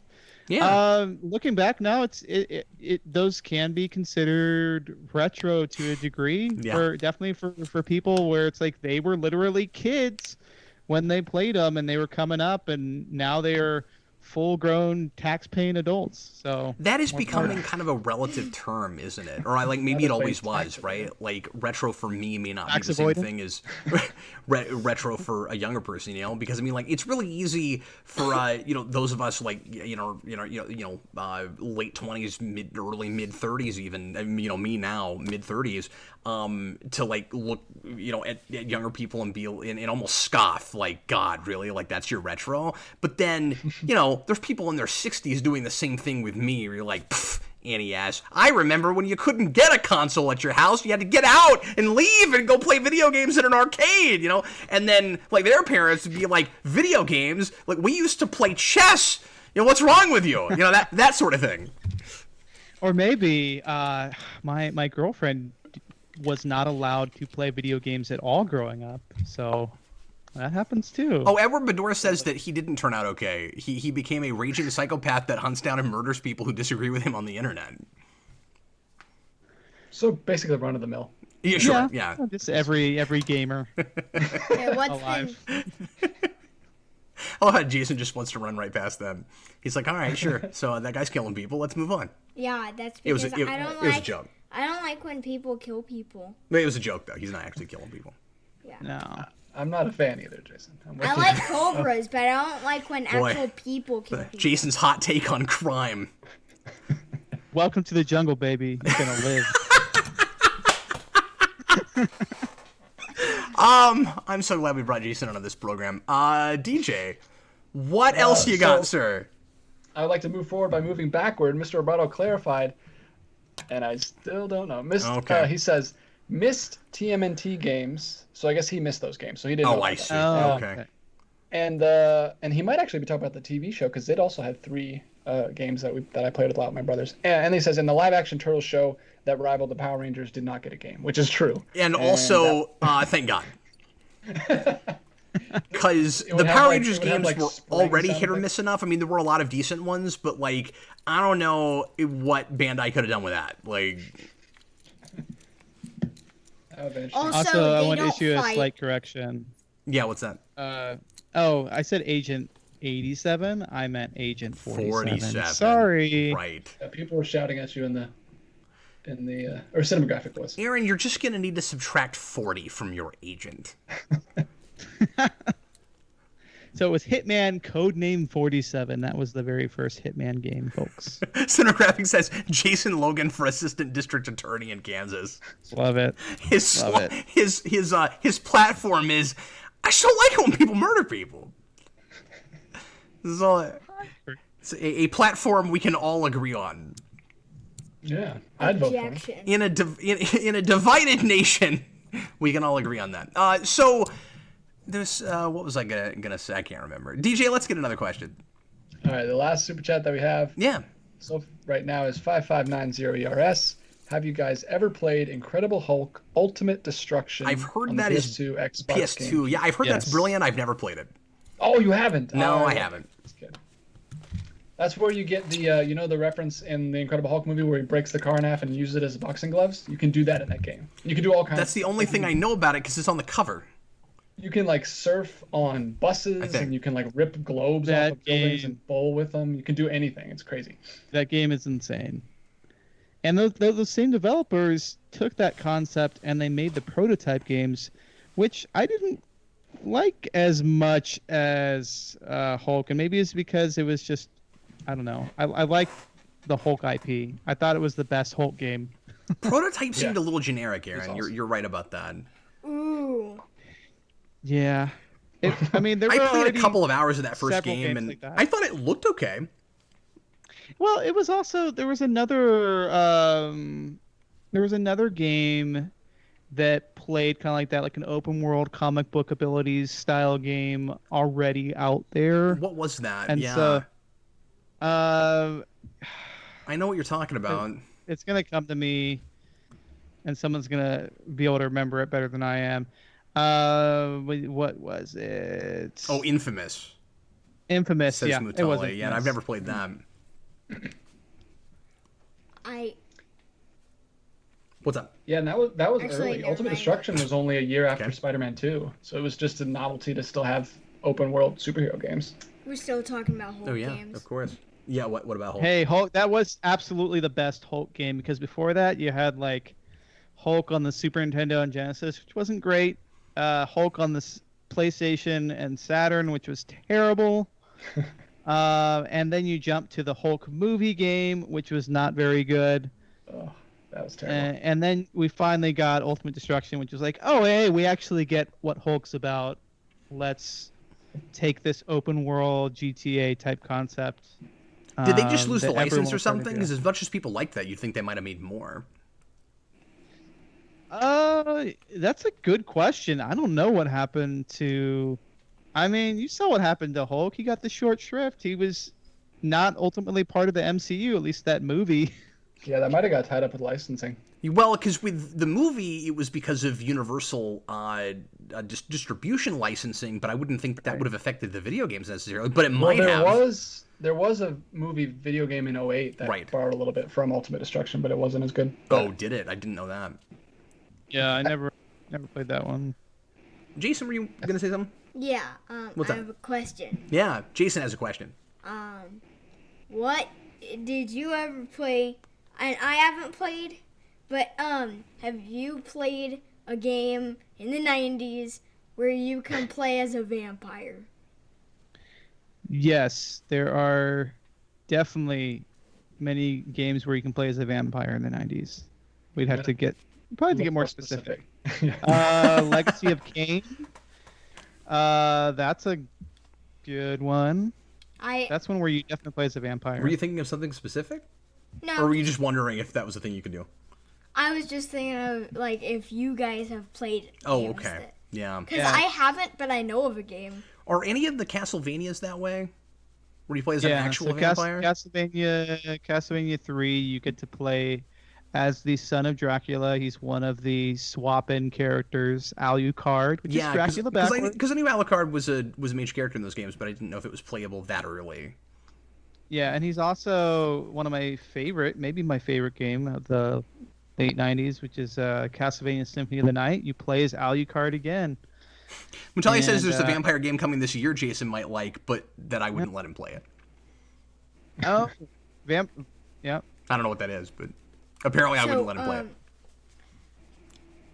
What game are you Solid thinking of? vampire games. I'm thinking of, and this might sound really weird, but I'm thinking of Dr. Mario 64. Dr. Mario 64. What are you talking about? You're able to unlock a character named Vampire Wario. Oh, weird. There's a vampire Wario in that game? Does he Okay. kind of suck? That was a Sounds really like it. weird. Look, Nick's not here for the dad jokes, Aaron. So I guess you're having to pick up the slack. I mean, I'm a dad, so I got Well, that's true. Yeah. That's the true. low-hanging fruit. Someone's got to reach for it. Okay, let's go to some pre-written stuff, DJ. Because I saw a well, whole we lot just at the got one beginning, and more. I hate to shaft Yeah. too much of it. Well, I'm gonna do this one super chat that just popped in. From Absolutely, Edward, and then go I'll- ahead. And I'll jump to that. He says Splinter Cell made me go nocturnal. I fear lights. I've never played Splinter Cell. That's one where you can strap on some night vision goggles and everything goes green. Oh, okay. Series, but it was one of those things. Just what Ubisoft always does, which is they run a series to the ground by putting out too many sequels. in too short a amount of time. So there are some great Splinter Cell games, though. So people are throwing out other vampire games from the 90s, and Hawk Flame says, this is such a Hawk Flame comment, too. Hawk Flame says, there's also an NES Sesame Street game where you play as the Count. hey, that counts. That counts! Count. Counting is wonderful. Symphony There's of the also, Night, Vampire Hunter D. Drax Night Out. There's a unreleased NES game called Drax Night Out where you play as Dracula, and it's sponsored by Reebok because it says, this game brought to you by the Reebok Pump. It's an unlockable power-up in the game. That's amazing! Yeah. It's true. You can look it up on YouTube. It is a real game, and people have put out reproduction copies of the game because it's fully playable. But yeah, you're like a cartoon version of Dracula, and yeah. The only crazier product placement than that is Pepsi Man. Oh no. That was like the original Renner game. Pepsi Man? Yeah, that's true. Somebody wants to... Anime asks who my favorite Sonic character is. Knuckles. Hands down. I love Knuckles. Yeah. Mine is either that or I don't know. Or Mighty. Mighty I the like Armadillo. Mighty too. Aaron, do you have a favorite Sonic character? Is it Sonic? I'm gonna have to go with Knuckles, the Echidna. The Echidna, yeah. We'll do a Knuckles bump over the internet. Knuckles bump. Because, I mean, we all know the game should have been called Knuckles and Knuckles and Knuckles. That should have been the name of the game. And Knuckles got a little shafted, Knuckles. too, because the game is shorter if you play as Knuckles. Yeah, what's up with that? Like, I never like to play that game as Knuckles because I lose levels. What's up? But you get more levels if You gonna tell me why I'm you wrong? plug it in to Sonic 3. Well, yeah, but then you just play Sonic 3 levels with Knuckles. You still don't get the I don't think you still don't get the levels that only Sonic gets to play in Sonic and Knuckles, right? Pretty sure I'm right about this. I mean, I don't know. Okay. I don't Hey, know. well, this is a perfect segue into the next super chat, which is asking. It's from TH1. Yeah. Opinion on Shadow the Hedgehog on GameCube. Aaron, did you ever play that? Oh, you know what? It kind of turned me off because it's like, hey, let's take Sonic and add guns. Yeah, it was so weird. Hey, kids, do you like attitude and guns? Let's make Sonic extra edgy. And give him guns and let him cuss in a video game. That's Shadow the Hedgehog. It was like, Was it? oh man, it's like Paul Verhoeven, Sonic the Hedgehog. Pretty much is. For the record, though, I have not played it, so I could be. I've said this before. That's I tried what it, I and I know just about it. couldn't keep track of everything. I couldn't run that fast and aim at stuff. Isn't it like a first-person shooter? It is moving that that's fast. weird. It's like a first-person shooter at the same speeds as Sonic Adventure. How do you even hit anything? It's like a Imagine playing football in first person, and that'll give you a good idea. and there's a game. Isn't that the one where like Sonic goes Super Saiyan at the end and turns gold? I think that's almost every Sonic. Yeah, that's like I said, I've true. only played Super Sonic or Sonic Adventure Battle 2. That's the only one I've played. Let's just remember, guys, that Sonic kissed a human girl. This is a thing that happened. Or she kissed him. That's true. Sonic loved it. So there are far worse things that have happened in the Sonic universe. So did Jerry Seinfeld as a bee. Well, I mean, right now it just looks like a 3D Sonic game. When does he start shooting things? Oh, it's Knuckles. Look, he tells it. It's Knuckles. Knuckles! What are you doing here? Maybe it's not a first person. Oh, I remember the beginning of it being that way. But there's so many cutscenes, I can't find the part that I'm remembering. Yeah, right now it's just looking like a regular 3D Sonic game. That's what I've seen gameplay of. That's what. But he it looks definitely like. had guns! Yeah, he does have guns. Yeah, yeah. Oh, See? it looks like you just picked up a He gun. picked up a gun. Oh, by the way, that's Sonic, in case you don't know who Sonic is. Hey, the game's called Shadow, so there's probably people that have played this and not played a Sonic game. Oh, you're of the Stan Lee school of thought of video games, where every video game is someone's first video game. Hey, I want to imagine the kid who grew up with no other games except for Tax Evaders, and That's right. And that's his favorite game. Well, look, Aaron, it's a Sonic game where you can pick up... Doom's Eye. It's a Sonic game where you can pick up a Chaos Emerald just by playing the first 20 seconds of the game. Hey, I need me some instant gratification. Okay? Oh, there's also a game on the Wii Yeah. called Sonic and the Secret Rings. Yes. It's the weirdest Is that the thing one where you ever, turn into a werewolf for no reason? I think. Oh, No, yeah, that's that is the a Shadow game. No. That's the Werehog one. Oh, so That's Sonic Unleashed. Sonic Is that what Unleashed it's is the called? one Sonic with the Unleashed, Werehog. that's the werehog one. No, Sonic and the Secret Rings and That- Sonic goes to Camelot. I think that's... Yeah, it's like and also Yeah, it's I never it's- played that either. 3D Sonic Mario Run. You don't like actually move. You just Oh, it's jump. just another runner? And Like Pepsi Man! and Yes. it has a whole like beginning. There's a level for moving right. What do you mean? There's a whole level for teaching you. Oh, for teaching you how to move How right? to move Here's right. the tutorial. This is how you go in this direction. Hey, you know, on the Wii, it was all motion controls, so sometimes the game had to teach you. When I see stuff like that, I want an intertitle that just says, "Hey, idiots." Here's how you do this part. Solar Dragon calls it Shadow the Hedgehog. What was it? The Prince of Persia sequel where It's it was awesome. like, let's put in the Godsmack, let's make this edgy, let's, you know, like put in the hard rock, and give the prince some eyeliner, and it's gonna be heavy. Wait, really? I put in Godsmack? So you put in Prince of Persia and you just hear like, I'm not the one who's so far away when I feel. Hey, yeah.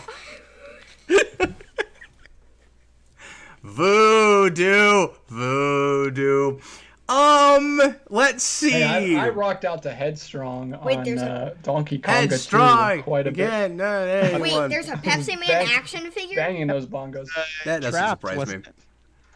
That's how I feel when I hear that. Mutale wants to know if I've played Sonic Generations. This came up a couple weeks ago for whatever reason. Yeah, I played about half that game, and I liked what I played of it quite a bit, but I have never finished it.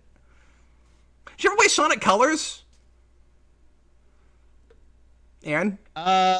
Sonic Colors, no, or Sonic Lost World. I missed out on both of I those. didn't play Lost World. I heard bad things about that. Colors, I was kind of impressed with, and then I got bored with it halfway through. Sonic 4 but is bad. Sonic what? 4. Sonic 4 is not good. And I've actually tried to They play didn't it. even finish it. I've even tried to play it on the worst thing you could absolutely play it on. Oh, Wii Remote? No, What? a tablet. Oh, boy. Oh, Yeah, playing that with touch controls, that's pain. Yeah, Sonic 4 does not deserve the name. Oh, I also wanted to mention, someone in chat said Warrior Within was a good game, and I have to give it to the game. It's actually a pretty solid sequel. What but is that? It's the Prince of Persia sequel. So Prince of Persia kind of had a revival back in 2003 in Sands of Time, and it was a really, really good game for the time. And then Warrior Within came out, and it was like, let's throw on the eyeliner and the edge, and let's make it more combat focused. It's a solid game, but I almost feel like the series took a slightly downward trajectory at that point. Oh, okay. Yeah, I've never So that played was any of my- those, so. Yeah. Yeah, if you ever played, so like, you know, parkour was really huge around 2003. Prince of Persia, Sands of Time was like parkour and the ability to rewind time, and those were the two main hooks of the game. that was my main hook to get me into Super Nintendo Aladdin. It was amazing. Yeah, you get to swing around poles and stuff. Ahead of its time. So we got a lot of super chats coming in. Edward, who's been giving us a bunch tonight. Thanks, man. Appreciate He it. says, Splinter Cell is 24. Tom Clancy and Jason Bourne blended together. Oh, 24. I mean, Tom Clancy before and Jason 24, Bourne but blended sure. together. I mean, Splinter Cell I is a think. Tom Clancy property, right? Oh, Pretty sure. Yeah, it is. Oh, It's Tom wow. Clancy's Splinter Cell. Yeah. And then, Yeah. and then he says, as far as the sequels go, I count only Chaos Theory, Double Agent, and Conviction. Big Splinter Cell fan. Yeah, going deep. He's got his own canon. Yeah, that immediately looks like a thing that I wouldn't be any good at all, and I'd get lost, and I wouldn't figure out what I was doing. It was a big competitor to the stealth found in like Metal Gear Solid, and yeah, it did its own thing and it did it pretty well. So those games are worth checking out. Aaron, my big bucket list item is to finally get through a Hitman game by myself. Yeah, I don't think I'll ever do it because I just cannot play those Well- games. It requires my wife on my shoulder navigating and telling me where to go. Like I've told this story before, but my wife and I used to play Hitman together. We have nostalgia for, I guess, simulated murder. That's a romantic thing for us. And Jason's we, not a fan. we would sorry, say that again. I said Jason's not a fan. And we, No. well, I haven't let Jason look at those games, of course. and by the way, another hot take. My wife and I both actually like the original Hitman movie. I mean, it's not like a good movie, but we enjoy it. And anyway, so Sarah doesn't like that many like controls she has to deal with, so she wouldn't want to actually play the game. So I have to do that she's part of it. Director. And then Sarah would tell me where the heck I was supposed to go. Between the two of us, we could actually navigate that game. But I cannot do it by myself. Yeah, those maps get crazy. I get it. You gotta scout things out. You gotta figure out, okay, am I going to go pick up this discrete weapon, or am I just going to grab the loudest weapon possible and, make all the fuss and noise I can? Yeah, I felt like having to go to a new job that I hadn't been trained for. Yeah, and having to replay the same mission over and over again to get your bearings. I definitely remember that. Yeah, well, I'm glad it wasn't just me then. Because I don't remember a lot of people talking about Hitman like it's difficult. Like, I would just get made fun of. I was like, yeah, I can't play those games. But they seem it's really more hard just to me. like- I don't know. They are very open, and so it takes strategy and actual planning. And it's not like the AI was always that smart until maybe later games. So it's more of like you had to learn line of sight and what the guard pathways were. And you know what? Your first time going through a level, maybe you're not going to figure that out. It's going to take a few retries to do it. I Yeah. totally well, get that. thanks for trying to make me feel better about myself. I had I have a tough time with I'm that. trying to level you up. Vitaly wants to know if I was creative with my kills. Power leveling you. I mean, as creative as I could be when I felt kind of handicapped, it was like I felt like I was, had like a hand tied behind my back because I couldn't figure out what I was, what I was doing. I wasn't very good at them. The more I played, I guess when I was playing with my wife, she could tell me where to go. I'd get a little bit better at it, and then maybe I would get a little bit more creative. But I also tended to like not have a lot of patience, and I would be real stealthy. And then as soon as I found out, I'd just be like, screw it, I just shoot everything. That makes sense. It wasn't the best strategy. Okay, DJ, let's get some more questions, man. All right. Next, we got a super chat from Hawk Flame. Hawk Flame, greetings. He says, Welcome back. any cheap sleeper hits you recommend for Genesis? Oh, cheap sleeper hits. Sleeper hits. I don't know if they'd be hits, but I don't know. I don't feel like enough people know about the original Toe Jam and Earl. I think some people who grew up with it, but that is still a solid game that holds up, and it still just never got a played that. sequel. Because I don't like gross out humor, and I assumed that was like a gross out humor game. No, that one doesn't have a lot of gross out humor. Booger Man definitely had gross out humor. Yeah, But I Toe didn't, Jam and I Earl, didn't that play was that either. Yeah, Toe Jam and Earl was fun because it was just a unique game for the time for the system, where you would go, you were aliens and you were sort of exploring Earth and picking up randomized objects. It was like an early, if you ever played like a roguelike game. So the whole game is randomized and you could play it 2-player and split screen. And it was just a fun co-op game. And another one I would throw out there for the co-op appeal, also coming out on Switch soon, re-released, is Herzog Zwei, which if you're into real-time strategy games at all, if you ever gotten to Command and Conquer or StarCraft, World of Warcraft, the original Warcraft games, all those owe a debt to this game called Herzog Zwei, which had a cool concept because you were like a mech that could turn into a plane, and then you would also take control of these units and you would try to destroy enemy bases, but you could play it 2-player. And so it was split screen 2-player, 60 frames per second, fast as can be, and you're each trying to basically play capture the flag, set up as many bases as possible, and knock the other guy off the map. And once you got the hang of it, it was a ton of fun. And the Switch version coming out totally overhauls like the way the game plays, so that a modern audience can appreciate it better. But that's my pick for two sleeper hits, I guess. Cool.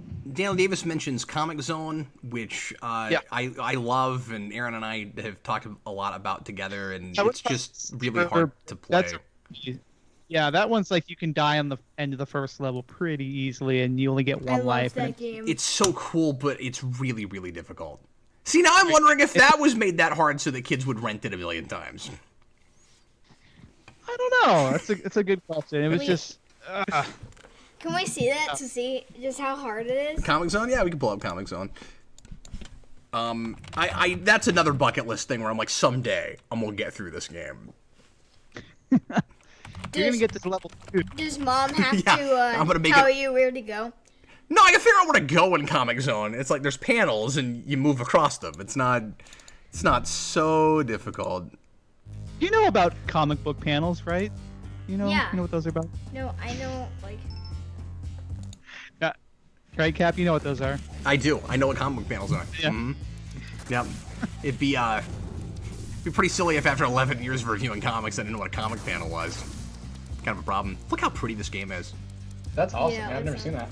And I mean, Mortis? it really holds up. Like, Can this I is... just- I think this is like at the tippy top of the list of games that people really want to see a remake of on Genesis. I hear about this all the time. Where it's like, why can't we get one of these on the Switch?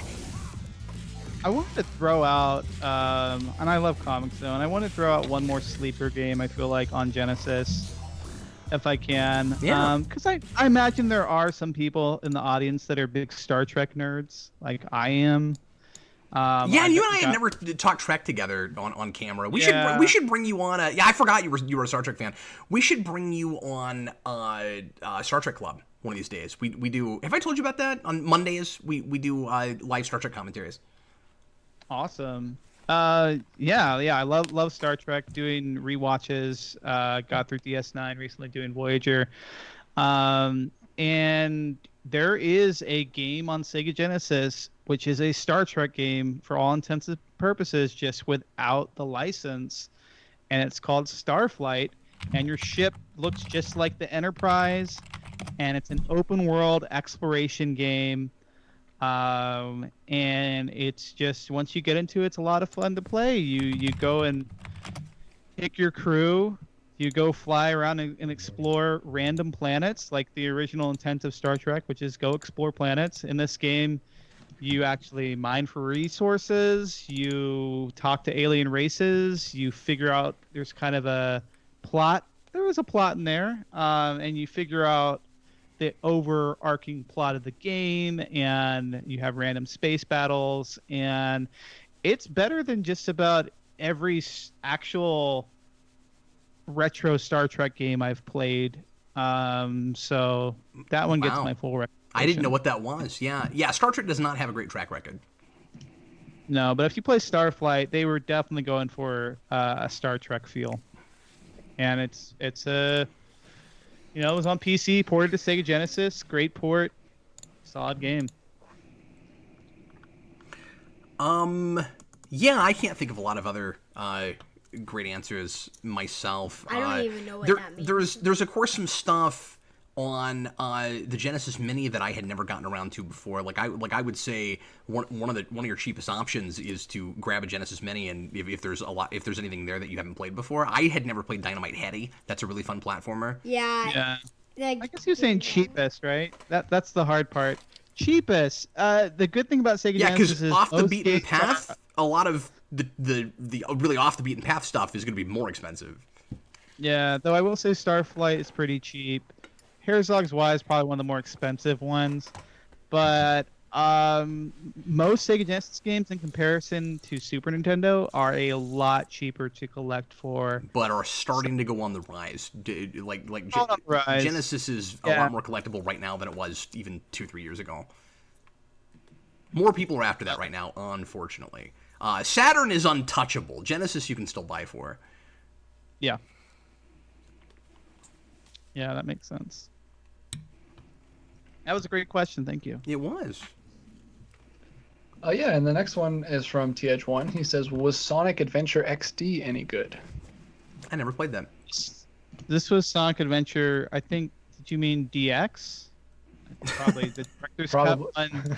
XD, was that like Disney XD or something? Yeah. I think he's been having a little bit too much LDS. Yeah. So yeah, Sonic Adventure DX. I've got it on PC. I had the original one. I will say the PC version, they kind of messed up some of the textures in the DX. It has a director's cut? That's weird. Right.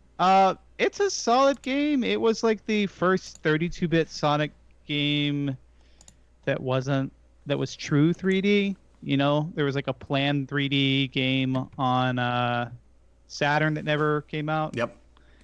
But yeah, Sonic Adventure is a solid game, with the exception, like once you play the levels, they're pretty solid. The controls are a little funky by today's standards, and totally skip some of the characters are worthless. Like Big, the fishing cat is. Oh my gosh. Yeah. I hate that guy. Just in so anything. the game is most. I hate him in anything. Yeah, it's mostly good, but I don't remember what the DX actually. What it added? I don't either. I had this on Dreamcast and never got very far in it. I had a hard time at the beginning figuring out some of what you're supposed to do and couldn't get into levels. I found that kind of hard at the beginning. Angles get pretty wacky in Sonic Adventure, and it was because they were really trying to push the speed and like, okay, well, how do you actually control a character going this fast? This is cool. I know. Let's run towards the camera. Let's do that Indiana Jones style. Ooh, some of that run toward camera's rough. Yeah. Isn't it? Yeah, but if you look at it in terms of sheer design, there are some really neat ideas in this game that came out in 1998. Yeah. So, really solid. I mean, that is ambitious. If the camera's bad, can you just do Sonic Cam? And then also do, like, Eggman is, like, the cameraman, just like in Mario 64? Like, you can do, like, Sonic Cam or, like, Eggman Cam. DX was apparently the GameCube version, says Daniel Davis. Now that you say that, I'm remembering that. And I think Sonic Adventure 2 had, an extra version that had different stuff on it. Yeah, because that was ported to GameCube, and I think PS2? Yeah. Solar Dragon, hey Captain Company, what James Bond games have you played aside from GoldenEye and 64? I know I tried one on the 360, but I can't remember what it was. Beyond that, I don't know that I've really played any. That's the only one I've played. And I played the GoldenEye remake on like PS3 or something. Which I really need to get. I've never tried that and always wanted to. And the Wii had one too, which is weird. Yeah, so there's James Bond Jr. on the NES, which is not so great, based off the cartoon. Looks cool, but it's not so great. There is a James Bond game on Sega Genesis, thing called 007. That is also not super great. And then I remember a game called I think it was just called 007 on the Game Boy, which is surprisingly decent and plays like The Legend of Zelda, but you play as Bond. I have. I've never seen this. I didn't know this existed. There were some Bond games before. It was. Ah! I know that's a shock. Shoot the girl. Shoot. This Jason. I thought you weren't a fan of murder. Yeah. He's like in video games. It's fine. In video games, Moida is okay. This music's pretty cool. Yeah, the music's solid. In these games. Where was But I the like- movie where James Bond is swinging on vines in the jungle? I'd watch that movie. But I like to just shoot guys I'm not supposed to shoot In video games. in So you play House of the shooting Dead too? games- It's in- like- in shooting games. Innocent bystander. I'll just Help me! And he's like, no! Yeah. Don't come! Ah! Oh yeah, in the wait, I don't know what I was gonna say. I wanted every one of those guys when they get killed to have a Wilhelm scream. That's what I wanted. Yes.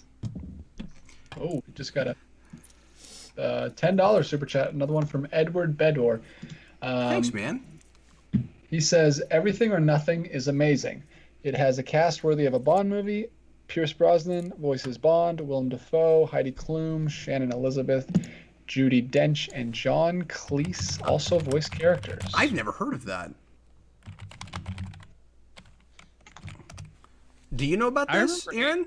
I remember Agent GameCube. Under Fire. I don't think I ever played Everything or Nothing, though. I remember World Is Not Enough. I'm guessing Everything or Nothing was an original game that they did that wasn't based on a movie. Yeah, it looks like an attempted follow-up to GoldenEye.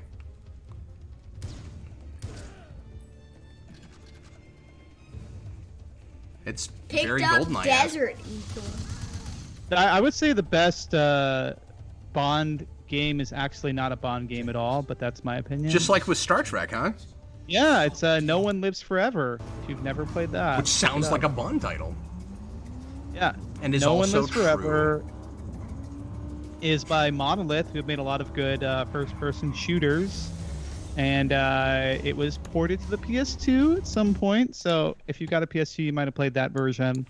But it has really cool gameplay for the time, and it's a really solid Bond-style game with really great dialogue. And what was that on? Just PC? PC and PlayStation 2. It has not seen a re-release. Ah. Oh. So oh my But god. Oh my gosh. you play as a female agent in that one. That looks amazing. What the heck? Are you looking up No One Lives Forever? Yeah. Yeah, the dialogue in that. Yeah, that's what we're looking at. Who is that? She just floats out. Wow, this game looks amazing. I'm gonna play that. Anyway, Plays Kate Archer. Yeah. man, that's So that's great. wait a second. So Heidi Klum, was she ever a Bond girl in a movie or only in that game? That's crazy that you would hire an actual model to be the voice of the Bond girl in a video game, where she looks all Maybe they polygonal. mocapped it. Yeah. Only the game, because That's crazy. yeah, it's crazy. All right, DJ, what else you got? We got about 12 minutes left. I will go back to pre-written as I am out of super chats. Aaron, thanks again for doing this with us, man. Yeah. Every time I talk to you, I learn so much. This one might Hey, I be learned from your son too. Waka Waka. This might be a good one to end on if we it depends depending on how long it goes. I Blue hope Dragon we 5. can get to 2 or 3, but go ahead. What makes a retro game so iconic that it stands the test of time? That could be any number of things. It could be a soundtrack that sticks in your head like Super Mario Brothers, or it could be really, really solid gameplay that still holds up. I mean, there's a reason why first-person shooters are still using some of the precedent set by Doom. Doom wasn't the very first-person shooter, but it set the standard for fast-paced first-person gameplay.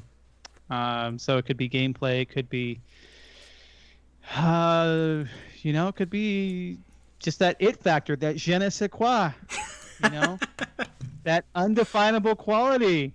Some games just have it, and some don't. Yeah, I think stuff that most stands the test of time, because, like, some of the stuff that you're talking about, Aaron, are things that, like, maybe stick with you and are really influential, but wouldn't necessarily be something everybody would go back to. Like, I feel like the things that most stand the test of time are things that you could give to somebody now and it wouldn't feel outdated. Yeah. It would just feel like retro, like maybe you can tell that it's older, but it's like a lot of classic board games and things, we will still be playing it forever because it just works, and nothing's going to come out that's going to supplant it and make it like less playable or less fun to play. Tetris is a great example. Tetris is a great example. Even the original Mario Brothers is that way, and like no matter how much we've continued to make games in that franchise, I don't know. I mean, and you can say that we've improved on that, but that game is still really playable, even if you've played other games before you go to it. Although, I guess some people find that game a lot harder when they're used to other games because the controls are a little bit tighter and or like a little bit stiffer. But you get some things like, for instance, the original Mario Kart that I still love to go back to, but people that have played a lot of more current Mario Kart like see as outdated, and like I can't see that because I grew up with that and I've played it a million times. Right. But I recognize that. Yeah, I can see why that does seem outdated to people. I'm reminded of something that James Rolfe said, I think in the Tiger Handheld video from EVGN, of all things, which is one of my favorites of his videos. And he says, like, there's a difference between outdated and old school. And, like, old school is a thing that you can always go back to. And if something is outdated, it's because it was a...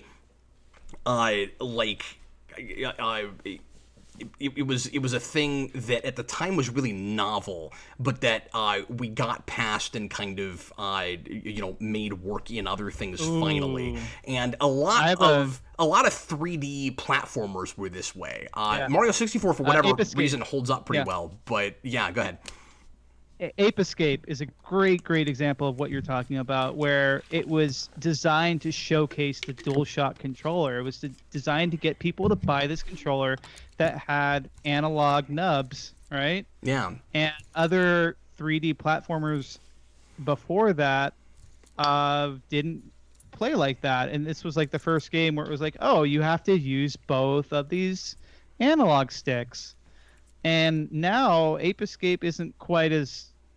It's not like a universally loved, remembered game. It's more like a footnote in history. Like, oh yeah, this was the game that got people to start using analog sticks more.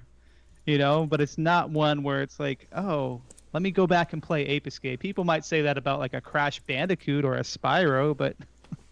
Yeah.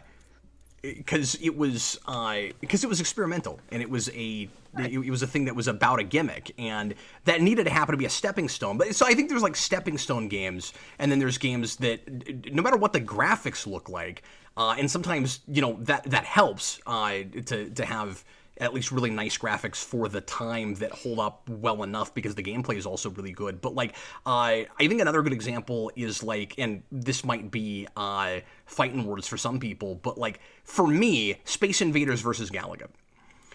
Like I find Space Invaders kind of difficult to go back to. It's just a little too slow. It's hard to improve on Galaga. No, I agree with you. On Galaga, it's fast-paced from the get-go, and there's like a thrill to it. In Space Invaders, it only really gets fast once there's like one enemy coming down the screen really fast that you're trying to get. In Galaga, the difficulty just slowly ramps up and keeps ramping up naturally, and things are broken up by a nice bonus stage. It's also like the difference for me between Pac-Man and Miss Pac-Man, where there's just more variety in Miss Pac-Man that that would make me want to go back to it. And I guess it would be the same for like someone who was. The same thing happens for fighting games, where you can go back and play the very first Street Fighter 2, which was trend-setting and had a lot of firsts, but there are many different iterations of even Street Fighter 2. Capcom put out like 12 different versions of that game. At least. And there are better versions of Street Fighter 2 that you could play, like Turbo or Championship Edition or Super Street Fighter 2. The original's a little too stiff and a little too limiting. Right. And Mortal Kombat's that way too. That game is ultra stiff. It's hard to go back to that.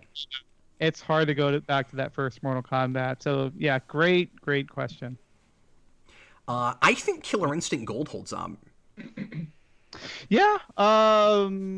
Gold was the N64 version. I remember having the Super Nintendo one. I didn't play as much as that. May too. I just never actually played that. I had it on the 64, and that's how I always played it. Well, I thought it was just weird to play fighting games on the 64 in general. Just because of the button layout. It seemed like it was specifically designed for 3D games and not 2D side-scrolling fighting games. I think they had the best scheme on specifically Killer Instinct, though, because you don't use the shoulder buttons. You just use the A, B, and then the 4 yellow buttons. And so the map out, like, it's 2 extra buttons, but the mapping, the layout is a lot more like on a fight stick. That's fair. Did you ever play the Killer Instinct remake? No, I didn't. I played it a little bit. It was actually really solid. I just don't. I should try that. Modern games, I don't like the concept of having a season pass to play a fighting game. I don't either. I don't love that. I do it on the ones that I love because it's the only way I can play them. But I mean, I'm such an Injustice fan. I got to do it. But yeah, that's fair. Jason, you look like you had something you wanted to add. Like, no. I kind of want to get your perspective for a minute, Jason, because, of course, you're, a 10-year-old kid playing a lot of old school games while there's a lot of, like, new modern stuff vying for your attention. Like, what kinds of ingredients need to be in an older game for you that makes it, really fun and interesting? Like, what seems timeless to you? Or even just throw out some titles that to you seem like games that you don't even think like this is old, or like we're so much past this and we have a lot of better things than this. Yeah, so I feel like a game, like, usually for me, like, retro games are like 16-bit. It's not like 125,000-bit. Sure. So that's, but I mean, but you go back even farther. You play a lot of NES. You even like older stuff. You like Game and Watch a lot, that kind of thing. Like what makes old games playable to you?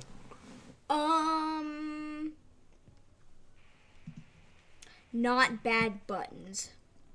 Not bad, button layouts, or yeah, button layouts, and that's a thing that really, like, if something doesn't have has a really weird button layout, I'm just like, what the heck am I supposed to do? A lot of games that try to reinvent the wheel when you're used to a certain configuration. Yeah. That makes sense. And this is a thing that Rolf talks about all the time. Like, in platformers, when you go back to NES, like, one button is always jump and one button is always run if there is run, and if you flip it, it's stupid. And why would you do that? And I don't disagree with that. Yeah, there's a really weird,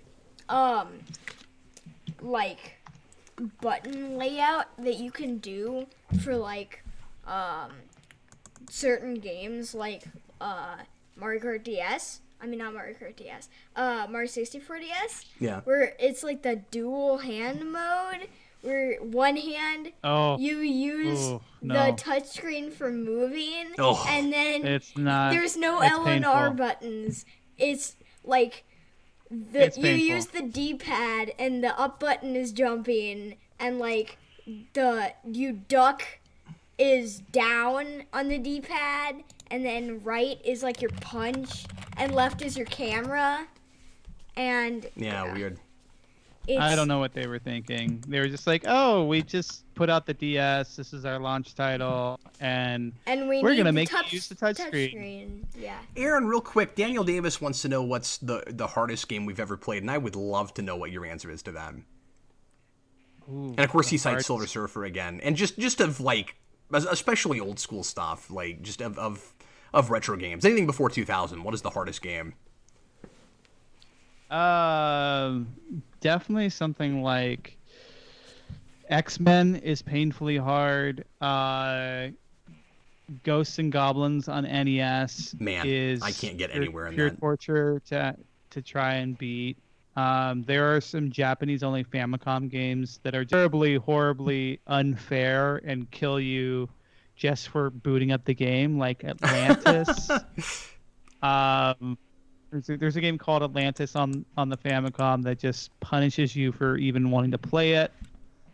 And there's another one where I'm going to look up the game right now because it kind of became big with the YouTubers, which was Takeshi's Challenge on the Famicom, which you play as a Japanese salaryman, and the game gives you like no indications of what anything does. And so yeah, there's another weird. good example. But like games that we grew up with, yeah, there were so many. Lion King, for sure. It's painful, That was one of painfully those games hard. that it looked beautiful, it sounded beautiful, and you always wanted to try to get through it, and then you get to the I just want to be king level, or I can't wait to be king level, and you start bouncing off the giraffe heads, and you're just like, nah, I can't even do this. So hard. Nah, yeah, you're right. Aaron, Shaycon is up there. Shaycon is up there. There are some definitely. Obviously, Comic Zone, because nobody I've ever Comic talked to Zone. has gotten past that first level. Oh, remember that? Any Contra game you ever play? Oh, Super really? hard. Yeah, I've never tried much of that.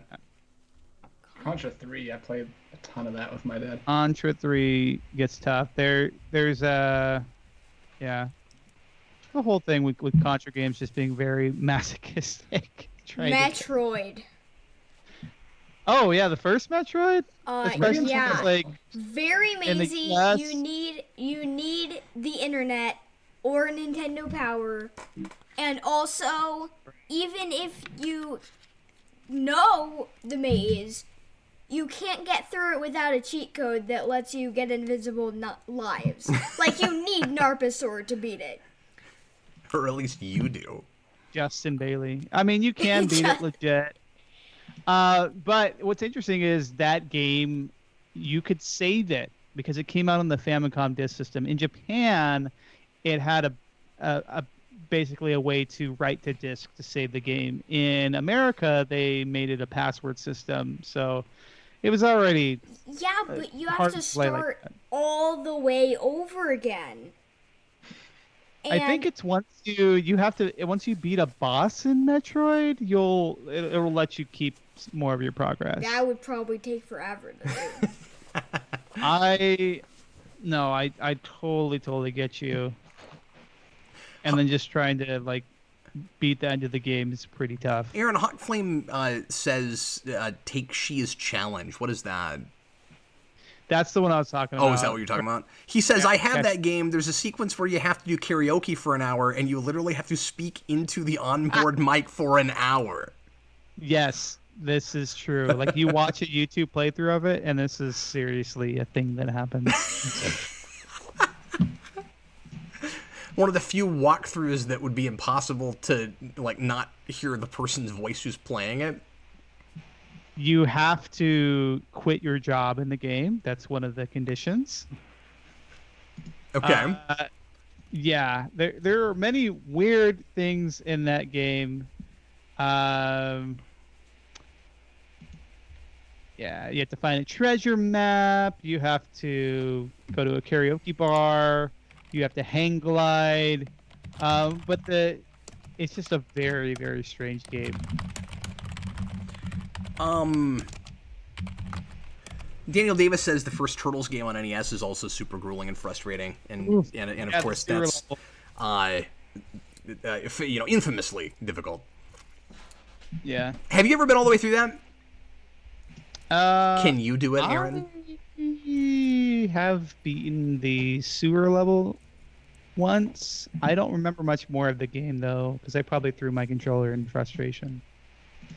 Well, and I have a Dragon hard 3 time. is also really hard. I have a hard time wanting to fit. Yeah, and then there's Battletoads. Battletoads is. Do you have a copy of Battletoads? Yeah, that one.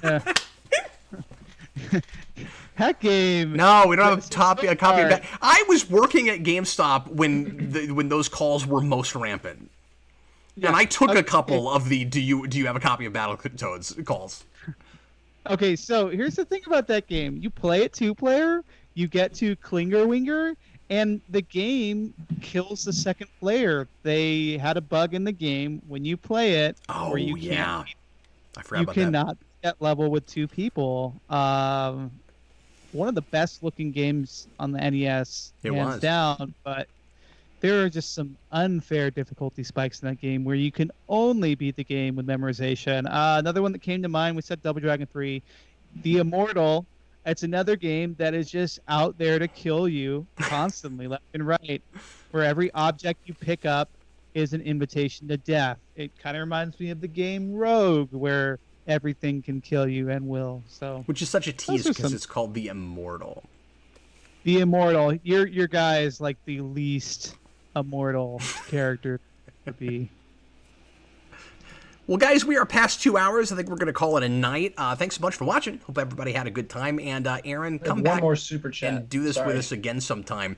DJ, because obviously there were lots of questions we didn't get to, and I appreciate all the participation from everybody watching live. DJ, give us that last super chat. I missed that. Go ahead. Sorry about that. No, it's fine. It's T-Edge1. He says, one of my favorite games was Balloon Kid on Game Boy. What was your guys' first game? And he said he also liked, and he said, I think these are typos, but I'm going to read it as it is, but I think we know what he means. He says, I also liked Banjo-Tooie and Donkey Kong 64. You guys are awesome. I never played either of the Banjo games. I've played Banjo-Kazooie, the first one, a bit. I never got super far into it, though, but some people swear by it. Look, everybody, just understand. DJ is going to read it phonetically no matter what it says, so you might want to proof it. Cause... I saw that, but didn't get a chance to actually say. I'm sorry, we're going to say DJ. If I try to put my own spin on it, sometimes it gets me in trouble. So I just stick with the words that are put in front of me. Yeah, Aaron, what do you? And I'm sure you've answered this on your show, but have you? Yeah. Do you know the first game you ever played? Yeah, I think it was Popeye on the NES. That's almost ironic, given that Mario was originally supposed to be a Popeye game. Yeah, Mario, weird. For some reason, I remember playing Mario right around the same time. I was like maybe 2 or 3, but it was Popeye. That's the very first one I remember. I don't know why. Interesting. But you had Popeye, we had Popeye, we had Mario, and we had tennis, and those were the first 3, and slalom after that. The first one I barely remember is Mario 1. Yeah, that was definitely the first game you played. Okay. And I've seen a video mine's of it. Not interesting, because that was also the first... Also... Hey, you want to watch that real quick? Sure. You want to see the first time Jason ever played a video game?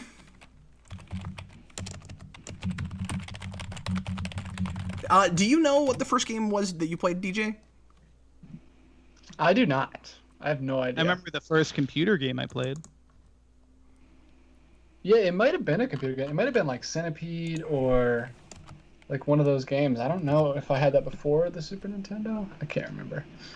I'm actually not fun. Oh, yeah, here it is. Playing Mario is hard when you're 3.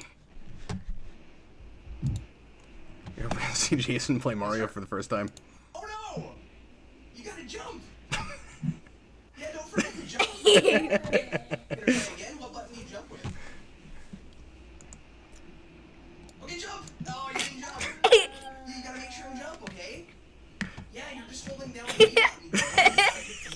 It's just like... Here, don't run. Just jump! Oh, good job! So yeah, that's the first time Jason played Mario. My answer is also not interesting. It was also that game. I think that was the first. It might have been Tetris, but I think it was then. Yeah, that's what I was thinking. I know that. Yeah, it was either a Mario game or one of the original like old Tetris or Centipede games. I want to say my first computer game was a game on the Apple II that I remember, which was a Disney game, and it was Goofy and the Matterhorn Screamer, Wow. where you had to scale a mountain. Yeah, as Goofy. I remember this game. I've never heard of that.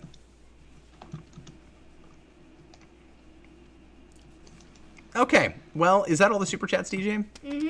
That is all I I have. have another question, but we should probably move on to leaving. Well, go ahead real quick, Jason. Okay, what's your favorite Game Boy game? I didn't play a lot of Game Boy, and I didn't grow up with that system, so I don't have a great answer for that. Original Game Boy or Game Boy Color? Original Game Boy.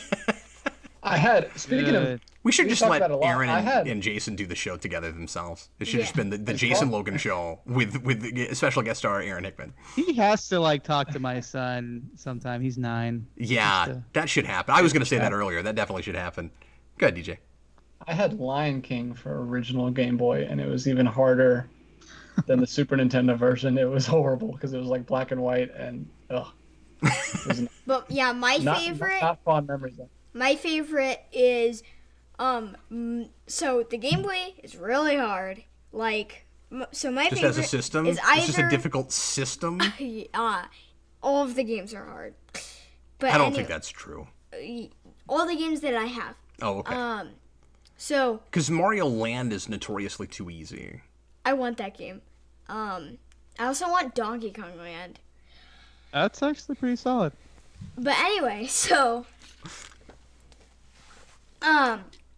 my favorite game is either Game & Watch Gallery 3, but that game is really hard, but it is probably Super RC Pro Am.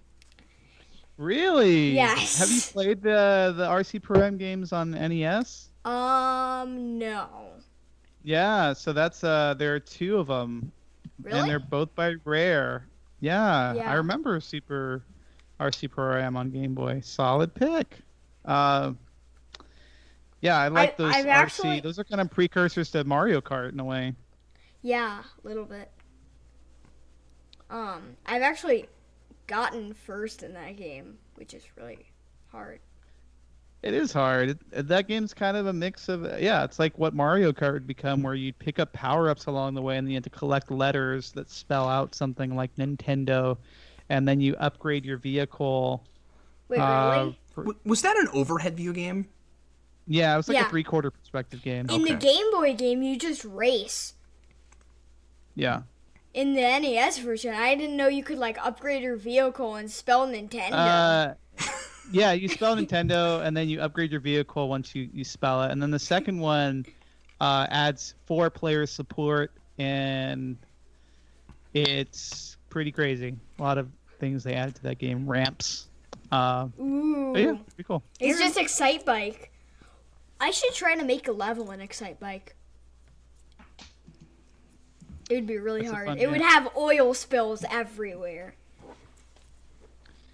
I agree. Aaron, have you ever played, real quick, Wave Race on a Game Boy? I know there's kind of like there's Perfect Dark on Game Boy. I know there's Wave Race on Game Boy. I have not played it. I've heard it's actually pretty fun, though. It is. It's weirdly kind of playable. I don't know how to play that game. Oh.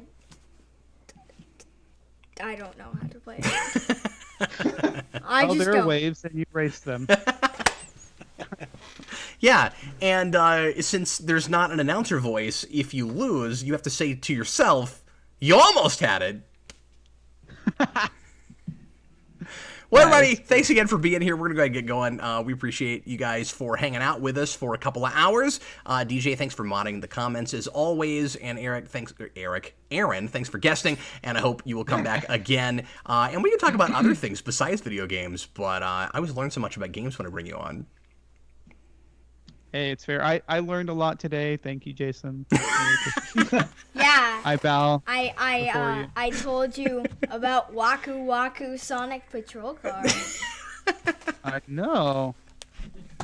All right. Well, you guys are No idea. wonderful. We will see you again next time. DJ and I will be back with you next Tuesday night for another show. Not sure what we're doing yet. It'll be a lot of fun, I am sure. And in the meantime, promise, under deliver. yeah. Well, we just don't know if it's a commentary yet. It may be another Captain Logan show, or it may be a commentary. But anyway, join us again for more fun stuff here on Geekvolution coming up in the coming days. I've got a commentary that I just shot with Eric that should be up tomorrow, so look forward to that.